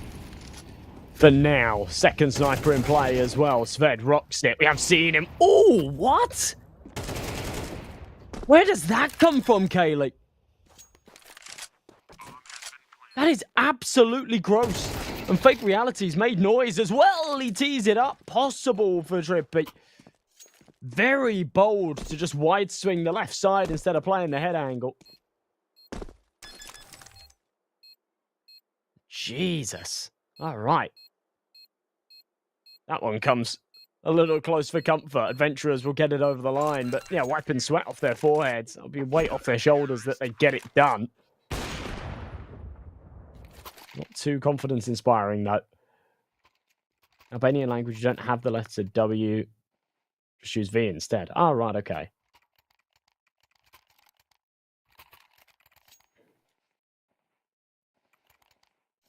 Right, yeah, that makes sense. Thanks for the insight.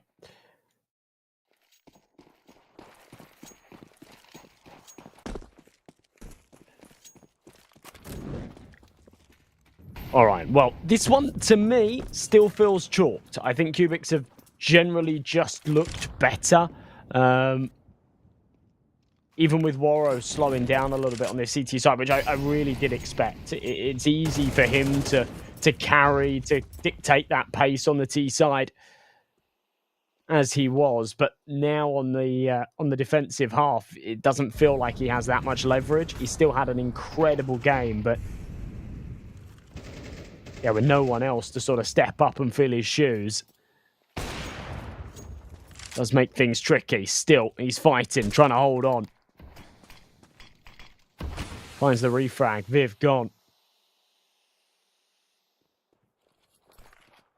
I like this. Interesting approach out of Trippy. Oh, no. Oh, that is terrible. On the re-aggression through the smoke, Warren will be taken down as well. We've been singing him all of the praises, but actually this second half, Kaylee and Trippy have really stepped up. Both on or above that 20 kill mark.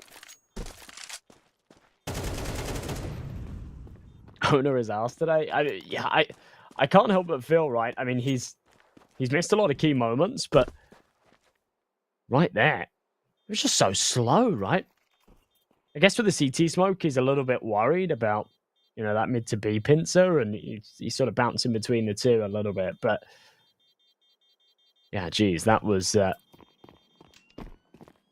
looked like just sort of a deer caught in the headlights as they started coming out of the tunnels.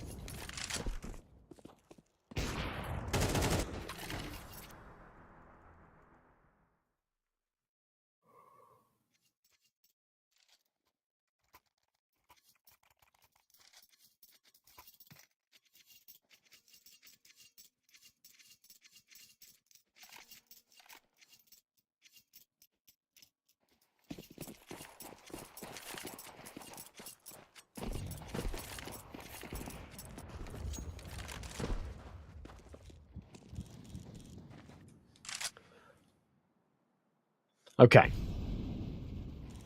Well, 5 chances to close this out, to finish it off.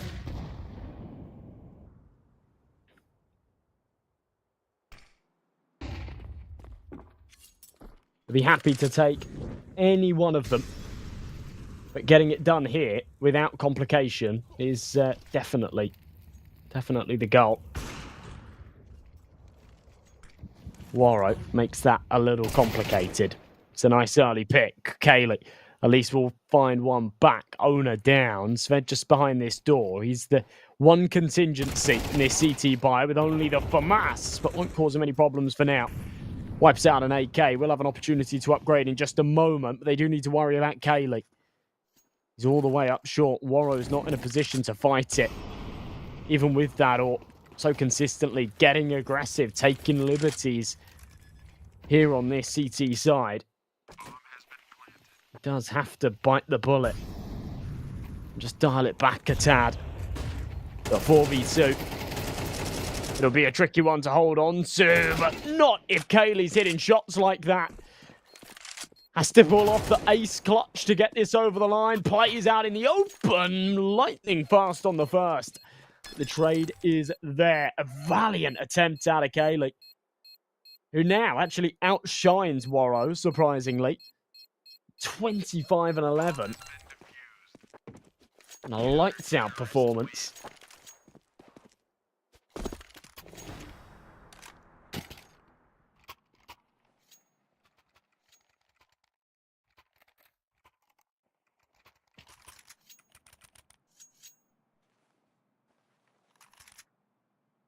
I'd like to see B&E versus Cubix. I mean, that could actually be a really interesting game. I think B&E would still just win it. I think that they're sort of a notch above at the moment, but it would certainly be interesting. Ooh.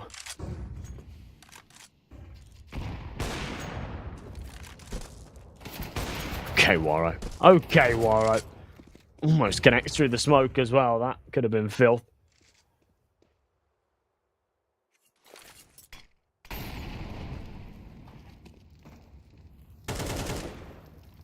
Ollie onto short. AK pressing forward. Desperate to find this entry. There it is. Okay. Waro's hard work starting to unravel a little bit. And he's just heard the jump as well. Fake reality missing it. Causes him a whole world of hurt. will be taken care of. Boils down to a 2v2. Drippy has the right idea. Warrow gone. Looked like a one-tap, but actually, Warrow was just on 7 HP. Bullet to anywhere in the body would have taken him out. Owner, last man standing. He's had a stinker of a map so far and cannot pull off the 2v1 to keep his team afloat. So that'll wrap things up there for Dust 2. KUBIX, your victors. And yeah, quite a tidy fashion, to be perfectly honest. 6-6 at the halfway point. I do feel like they looked good on their T side. Just kind of gave up a couple of key rounds there towards the end. And then, yeah, making things look very, very confident. Oh, sorry, on their CT side, making things look very, very confident there on their T half as well. So we've got Mirage up next. It's their map pick. I really fancy their chances getting this done in 2 bites. I think that they just looked more composed, more structured, where the Adventurers were really relying on Warrow. I can't help but feel if Warrow doesn't drop 25 kills there, they just get absolutely blown out of the water. It didn't feel like anyone else was really stepping up. We had a couple of decent moments from Sved, but yeah, outside of that, it was fairly disappointing stuff, to be honest, out of the Adventurers. So we're going to go to a short break. When we return, we'll be back with that second map. As I say, it's Mirage, it's KUBIX map pick. It should be an interesting one. So join us back in, yeah, probably 8-9 minutes, something like that, and we'll be waiting with the action.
Welcome back, everybody. Map number 2 underway. Sorry for the slightly extended break. I think it was just the players taking a little bit longer to ready up and all of that jazz. But we're ready to rumble.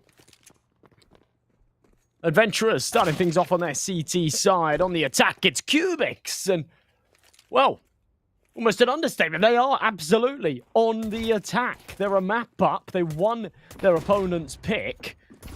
And a beautiful entry out of Trippy to get the ball rolling. Sved and Fake Reality are holding down the fort on B quite nicely, though. And no one seems to be able to do a whole lot about it. Trippy all by himself. It's got to be the ace to make something happen. But 4 to find, it's tricky stuff.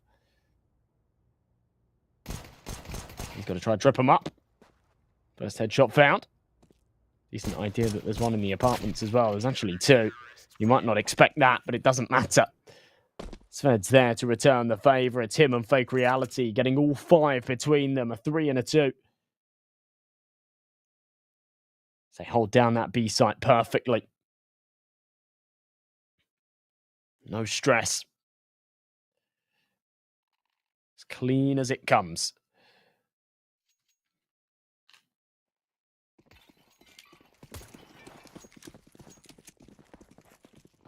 So, back to business.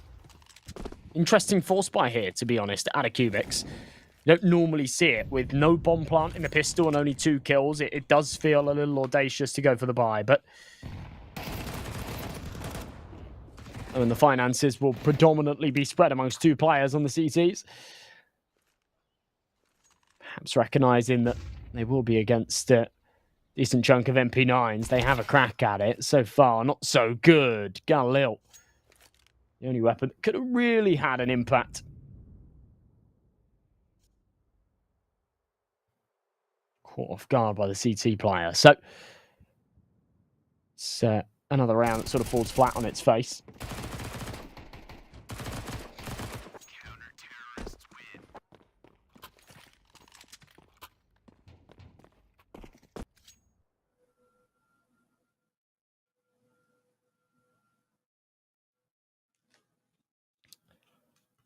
Sved's off to a decent start here. I mean, it's difficult. You can't call it eco-frags. They were on a force, but yeah, pistol round and then, you know, mowing down MP9 kills.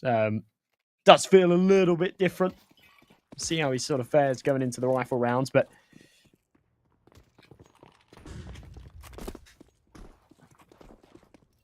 is undisputedly a better start out of here from the Adventurers and from Sved. Ooh, hang on a minute. Again, it's the pistol rounds. It's been so bizarre. We saw a couple of them on Dust 2. We're seeing another here on Mirage. A round that Cubix have no business in winning. And they somehow take it over the line. Truly, truly ridiculous. Everyone having a piece of the pie there as well. And that puts a wrench in Adventurers' plans. Now, I know a lot of you in the chat saw some people talking about how they had bets on Owner. You guys are relying on a close game here, right? Frankly, anybody that's got overs on anyone on Adventurers other than Waro are hoping for a close game here.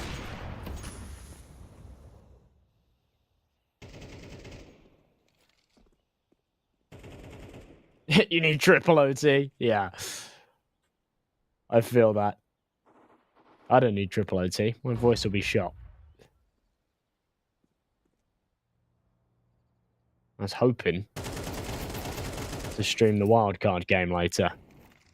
Wildcard Academy game in advanced. That's at 5, so plenty of time, but not if we're planning to go triple OT, 3rd map. Need 25 for him. Yikes. Okay, well, he's a ways away from that, but he's had a better start in this map at least. He's 3 and 2. Opportunity perhaps for another here. He is down to 5 HP, but decent angle on triple. Contact made, still alive. range against the MP9, you would still favour him. A 4v2, though, a round that seems pretty chalked up.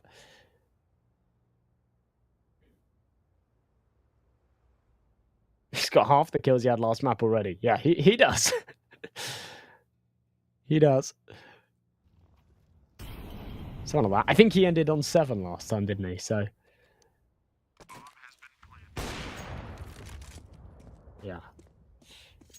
He's pretty much there. Decent shot from Waro, but yeah. They have already made the call to save, sort of just backing up onto that B site. If there was a world that Cubix overcomplicate things and play themselves and go into B, then yeah, there's a chance that Adventurers have got that under lock and key. But yeah, if not, then it is just that easy save call. Hold on to that open rifle for the next. Makes the most sense. And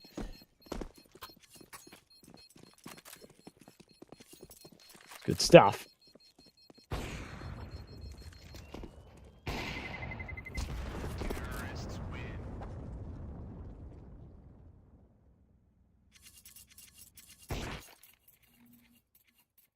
So 2-2.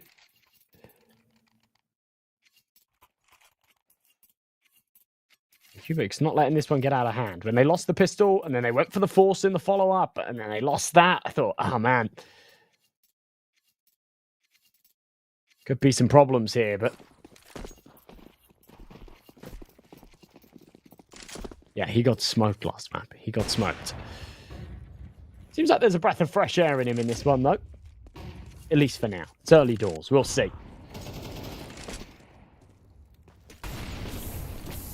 Back and forth. Early 4v4.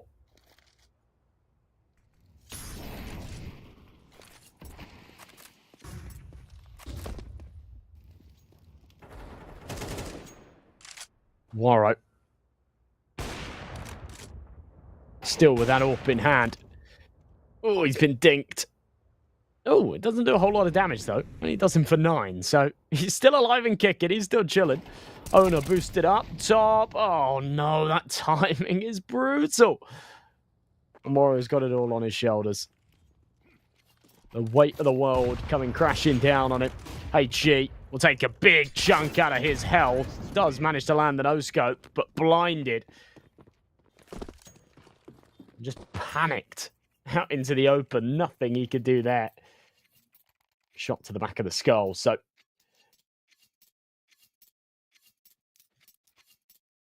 3-2, Cubix. Looking good.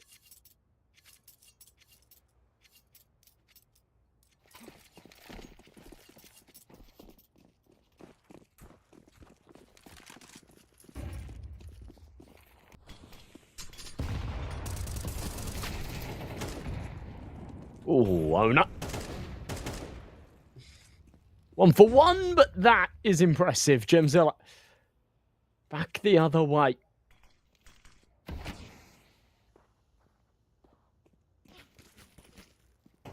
The numbers straight back in their favour. Trippy's up short, but really, he's just an attention ploy, a distraction. They walk their way out of the apartments, get that flank going on. Gemzilla still smashing heads. Will eventually be traded, but he's done his job. He's gone above and beyond. Cubix going to win U21 all the way, you think? They're looking very, very good. They're looking very, very good. I'm going to go and have a little look at who else is playing, because the calendar's pretty stacked at the moment. There's a lot going on, so I'm interested to see sort of the level of competition that we've got in this one. Some pretty good teams, but it actually does feels obtainable. You look at some of like the more recent seasons. And yeah, there's been like some damn scary teams, but yeah, they would have to play against Inner Circle in the next round. Obviously, we saw them beat Ents Academy earlier. It was a really close game, though, to be fair. Ents Academy nearly got it just done in 2-1. It went overtime on map 2. It's on train, but Yeah, Inner Circle on paper are a very good team. They haven't had great results recently. So, yeah, again, that feels pretty winnable. It's exciting stuff. Could definitely see a Cubix win. I think they're an impressive team.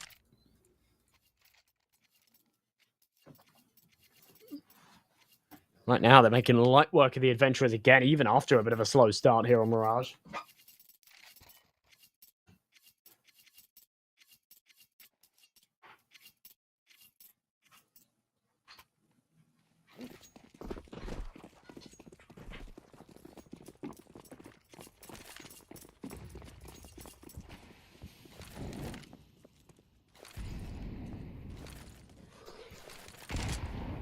Gemzilla. He's been a real nuisance here in mid. Oh no!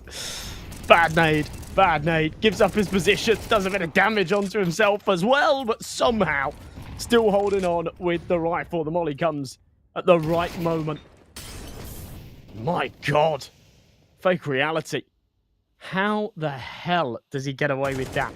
Starts off this round, goes from nading himself and sort of panicking there in the van to somehow manufacturing a 4K. Holding on to that B site all by himself.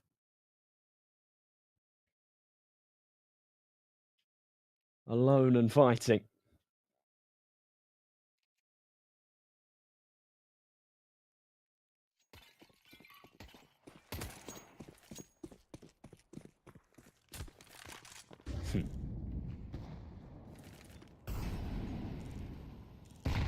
I had high hopes for the owner masterclass when he was like 5-2, but now he's 5-5, and I'm not too confident anymore. Let's get entry from Viv at least. One thing we could definitely see is a closer game here, though I don't expect this to be as clear-cut as we saw Dust 2. There is a world that... This goes to full 24, maybe overtime, something like that. It feels a little too early to call at the moment, though. Nice kill out of Sved. Oils down to an even. Duo v duo.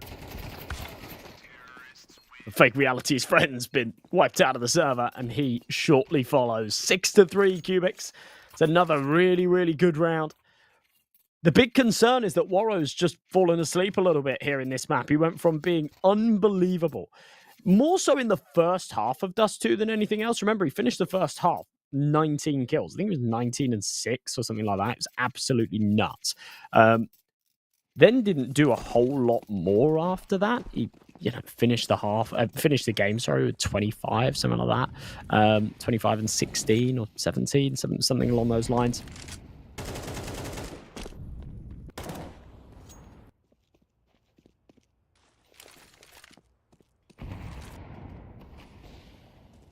Now going into map 2, you sort of pray for his impact, and so far he's yet to really find it.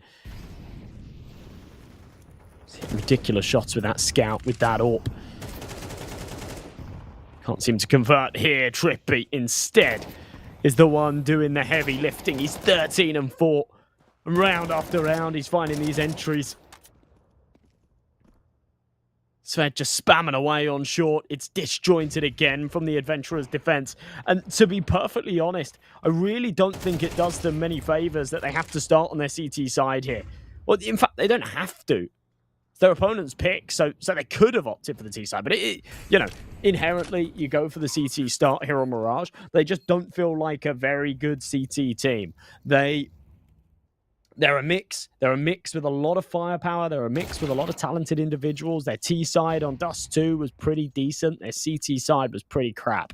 And it feels like we're sort of seeing the same out of this here again, right? You've got like mechanical individuals that are great on their own. You put them in these isolated situations like Fake Reality when he was alone on that B site. He can do great work, but you want a bit of cohesion. That's where they struggle. The most you'll get is a smoke on the bomb, and if it doesn't work, Warrow will leave you high and dry. Gets out of there with the AWP. Just find himself a kill in that one. Goes 4-6, but that overarching scoreline being 7-3 is a bit of a problem. the grand scheme of things. A map down as well. A 13-8 loss on your own pick of Dust 2. It can't be very inspiring. The confidence surely at an all-time low, but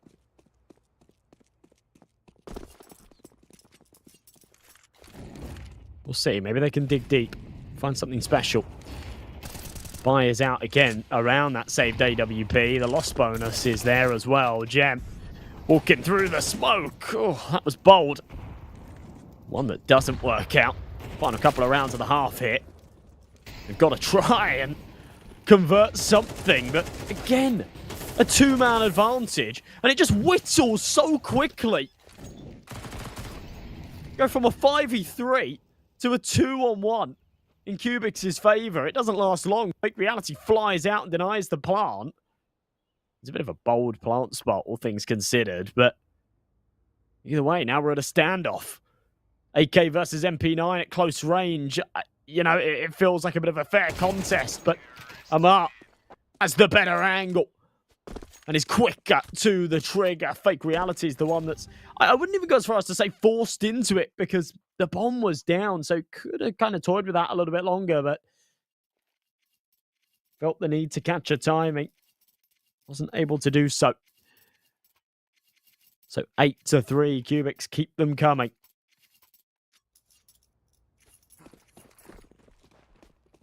And another round that again just feels very chaotic, doesn't it?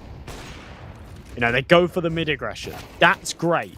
It's an isolated play. That's very good. It gives them the early advantages. Super work. But then they just throw themselves at the A-bomb site. It's really disjointed, and one by one, they lose their fights. And they give up that huge advantage that realistically they should never be losing. Ooh.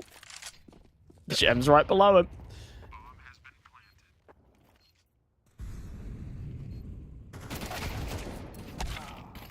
Warrow doesn't stand a chance. Fake Reality again called upon in a 2v1 clutch, but this time given no chances. Strippy's on a ridiculous off angle, and he will make it 16 for him. 16-6. He reaches that halfway point.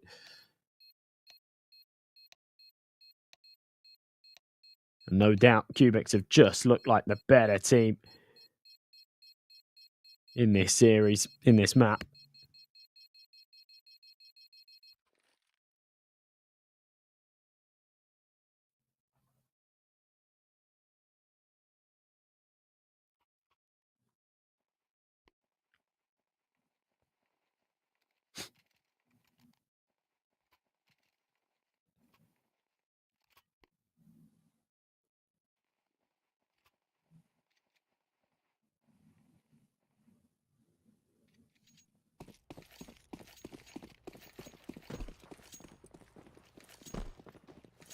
Okay. Bit of a last hurrah here, it feels, for adventurers. Either they win this round and, well, still an uphill battle. They're miles away from the finish line, but they at least stay somewhat relevant in this game, or they lose it and just over. And with Viv finding that opening pick, feels like a very good start. Trippy as well. A disadvantageous angle somehow prevails too. Everybody else picking up the slack. Gemzilla all by himself. 1v3. He's found the first. Tons of damage onto that second as well. Needs to swap out pistols, but switches to one that doesn't have any bullets either. Force for the reload. Sees the head. Connects it. Last one's low. Sved. Over the top of the boxes. Oh, the Glock just about catches him.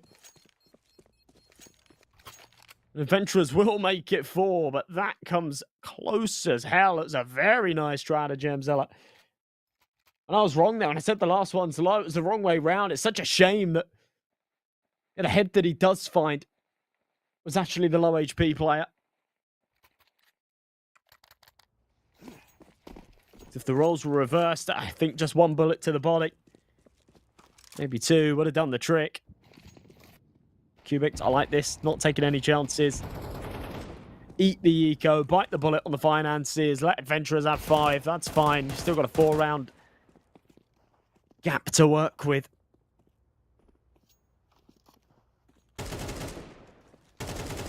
Owner. Bit of spam damage. Any damage is good damage here for Cubix. If they can find a kill or two, they'll be happy. Head spotted. Amar needs to be careful. Oh, there you go. All right, well, looks like we will just see the single kill. Not too shabby. Oh, there was an opportunity for a second, but squandered quite quickly. So,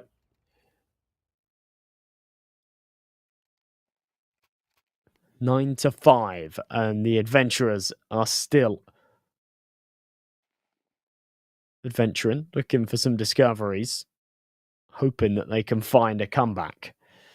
And a few more rounds here, at the very least, but trying to keep their tournament life alive. They are in the upper bracket. Remember, this is the upper bracket quarterfinals, so still very, very sort of open for some kind of comeback, even if they do lose this one. Doesn't put them out of the tournament. They'll play that lower bracket game against Ents Academy. They'll be somewhat fancying their chances in that. I think Ents Academy would definitely have an advantage there, but second we see the Cubix buy come out, just a different beast. Messy stuff out of Gemzilla, but he's done enough damage. This 2v1 should be fairly straightforward. Haley not quite catching the timing on the cross. That's okay. Still hear him stomping around on the site. Oh, just don't get timing, dear Kaylee. Oh, wow. How has he thread the needle like this?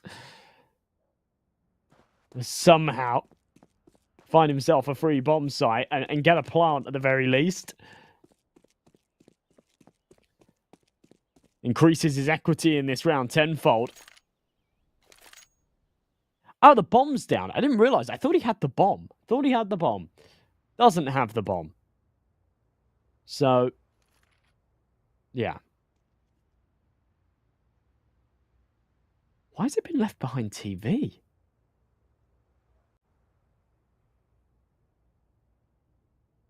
They were expecting their mid players to have a little bit more success, I guess, but they all died. No one was able to retrieve it and rotate round to B. 6 seconds left. Does just have to save. I was sort of hyping up around. It was just a lost cause. I didn't even realize. I thought he had the bomb. I'm so used to the HUD being such that, yeah, it's the other way around where the CT dots are yellow and then the guy with the bomb is red. But actually on U21, it's backwards, right? Everyone's red and the guy with the bomb is yellow. So that one kind of trolled me a little bit.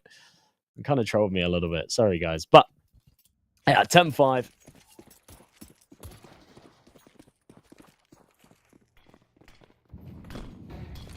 Expected.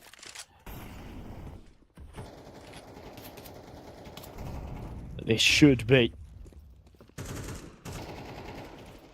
an 11th out of Cubix, but we will wait and see. Oh my god, that's filthy from Viv. What a horrible angle. With his gun face down as well. Oh my. That is gross. I don't think I've ever seen somebody do that in a pro game. I really thought that you'd see the legs, but maybe not. Maybe not. I kind of want to watch it back.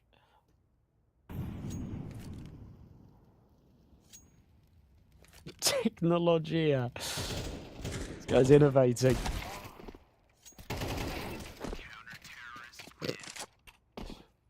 Things getting personal. Things getting personal in the Twitch chat. All right, it's 11-5. Cubix obviously just looking like the better squad.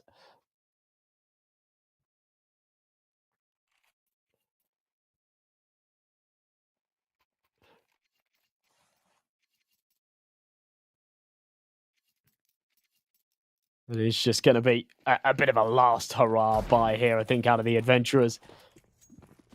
Bottom of the barrel, scraping whatever source is left. Try and pull out some kind of investment. Be some upgraded pistols, a Galil, and a Scout. And if it doesn't work, then it will be the same in the next, just to try and hold on to something here in this map and series, and at least it's an entry. A man advantage, a chance for the pistol to try and press forward and grab that rifle that's been dropped. HE should deny it. No. Sved's still alive, but not for long. Second HE out a window will finish him off. Kaylee's managed to slip in to connect it. Comfortable. Clean headshot. Fast. Reactive. And that's really been the epitome of him throughout the series so far. Trippy's been a monster in this map as well. For Fake Reality and Waro. They're scratching their heads. It's a Tech 9 and a Scout to deny Cubix 12. And oh, wow. That epitomizes things a little bit right there. The beautiful shot from Trippy onto the Palace player. The Tech 9 whiffs for the trade. And he'll push himself onto 21 kills. As I said before, it'll be much of the same in the next if Adventurers can't win that one. So there it is. 3 pistols, a Galil, and a Scout. It's a carbon copy of what didn't work just a few moments ago. It seems like the strategy is much of the same as well. 3 players early towards mid, 1 lurking there on A. They do pull the plug on middle quite quickly, though. They reroute into the B apps. Maybe go for something a little bit quicker here towards this beta bomb site. But Gemzilla's already taking the first head off of the beast. Kaylee will strip the second. The third comes through a wallbang spam. And this one is absolutely cooked. Wow, wow, wow. 13-5, a comfortable victory out of Cubix. They really, really impressed me there. And, well, it has to be said, you know, dominant stuff. A couple of people in the chat, we had a fair few Cubix fans sort of rocking up today and saying, you know, they could go the distance. They could take the whole thing. And I can't help but feel that there is that possibility. A couple of the stronger sides have been knocked out down to that lower bracket. They go up against Inner Circle next. I haven't been massively impressed with Inner Circle since their formation, so there is a world they win that game. And then in that upper bracket final, they'd face against Devils 1 versus Kono, which also feels very, very winnable. Kono have been a good team recently. You got to give them a little bit of credit, but yeah. I don't know. That was very impressive stuff from Cubix. They really, really showed me something special there. As I say, they're not a team that I cover very often, but when I do, I'm pleasantly surprised. So that's going to wrap things up from me, and I think for today as a whole. So thank you everybody so much for watching. Appreciate you guys a lot. Ones that were giving me the insight in the chat as well, and yeah, how to pronounce certain players' names and all of that jazz. Yeah, really appreciate you guys keeping me company. I will be back maybe sometime in the future. I don't know. I don't do too many of these United21 games. It's more of a we need someone right now, come and stand in kind of deal. But yeah, much love, guys. Have a wonderful rest of your day, and I will see you all next time. Bye bye.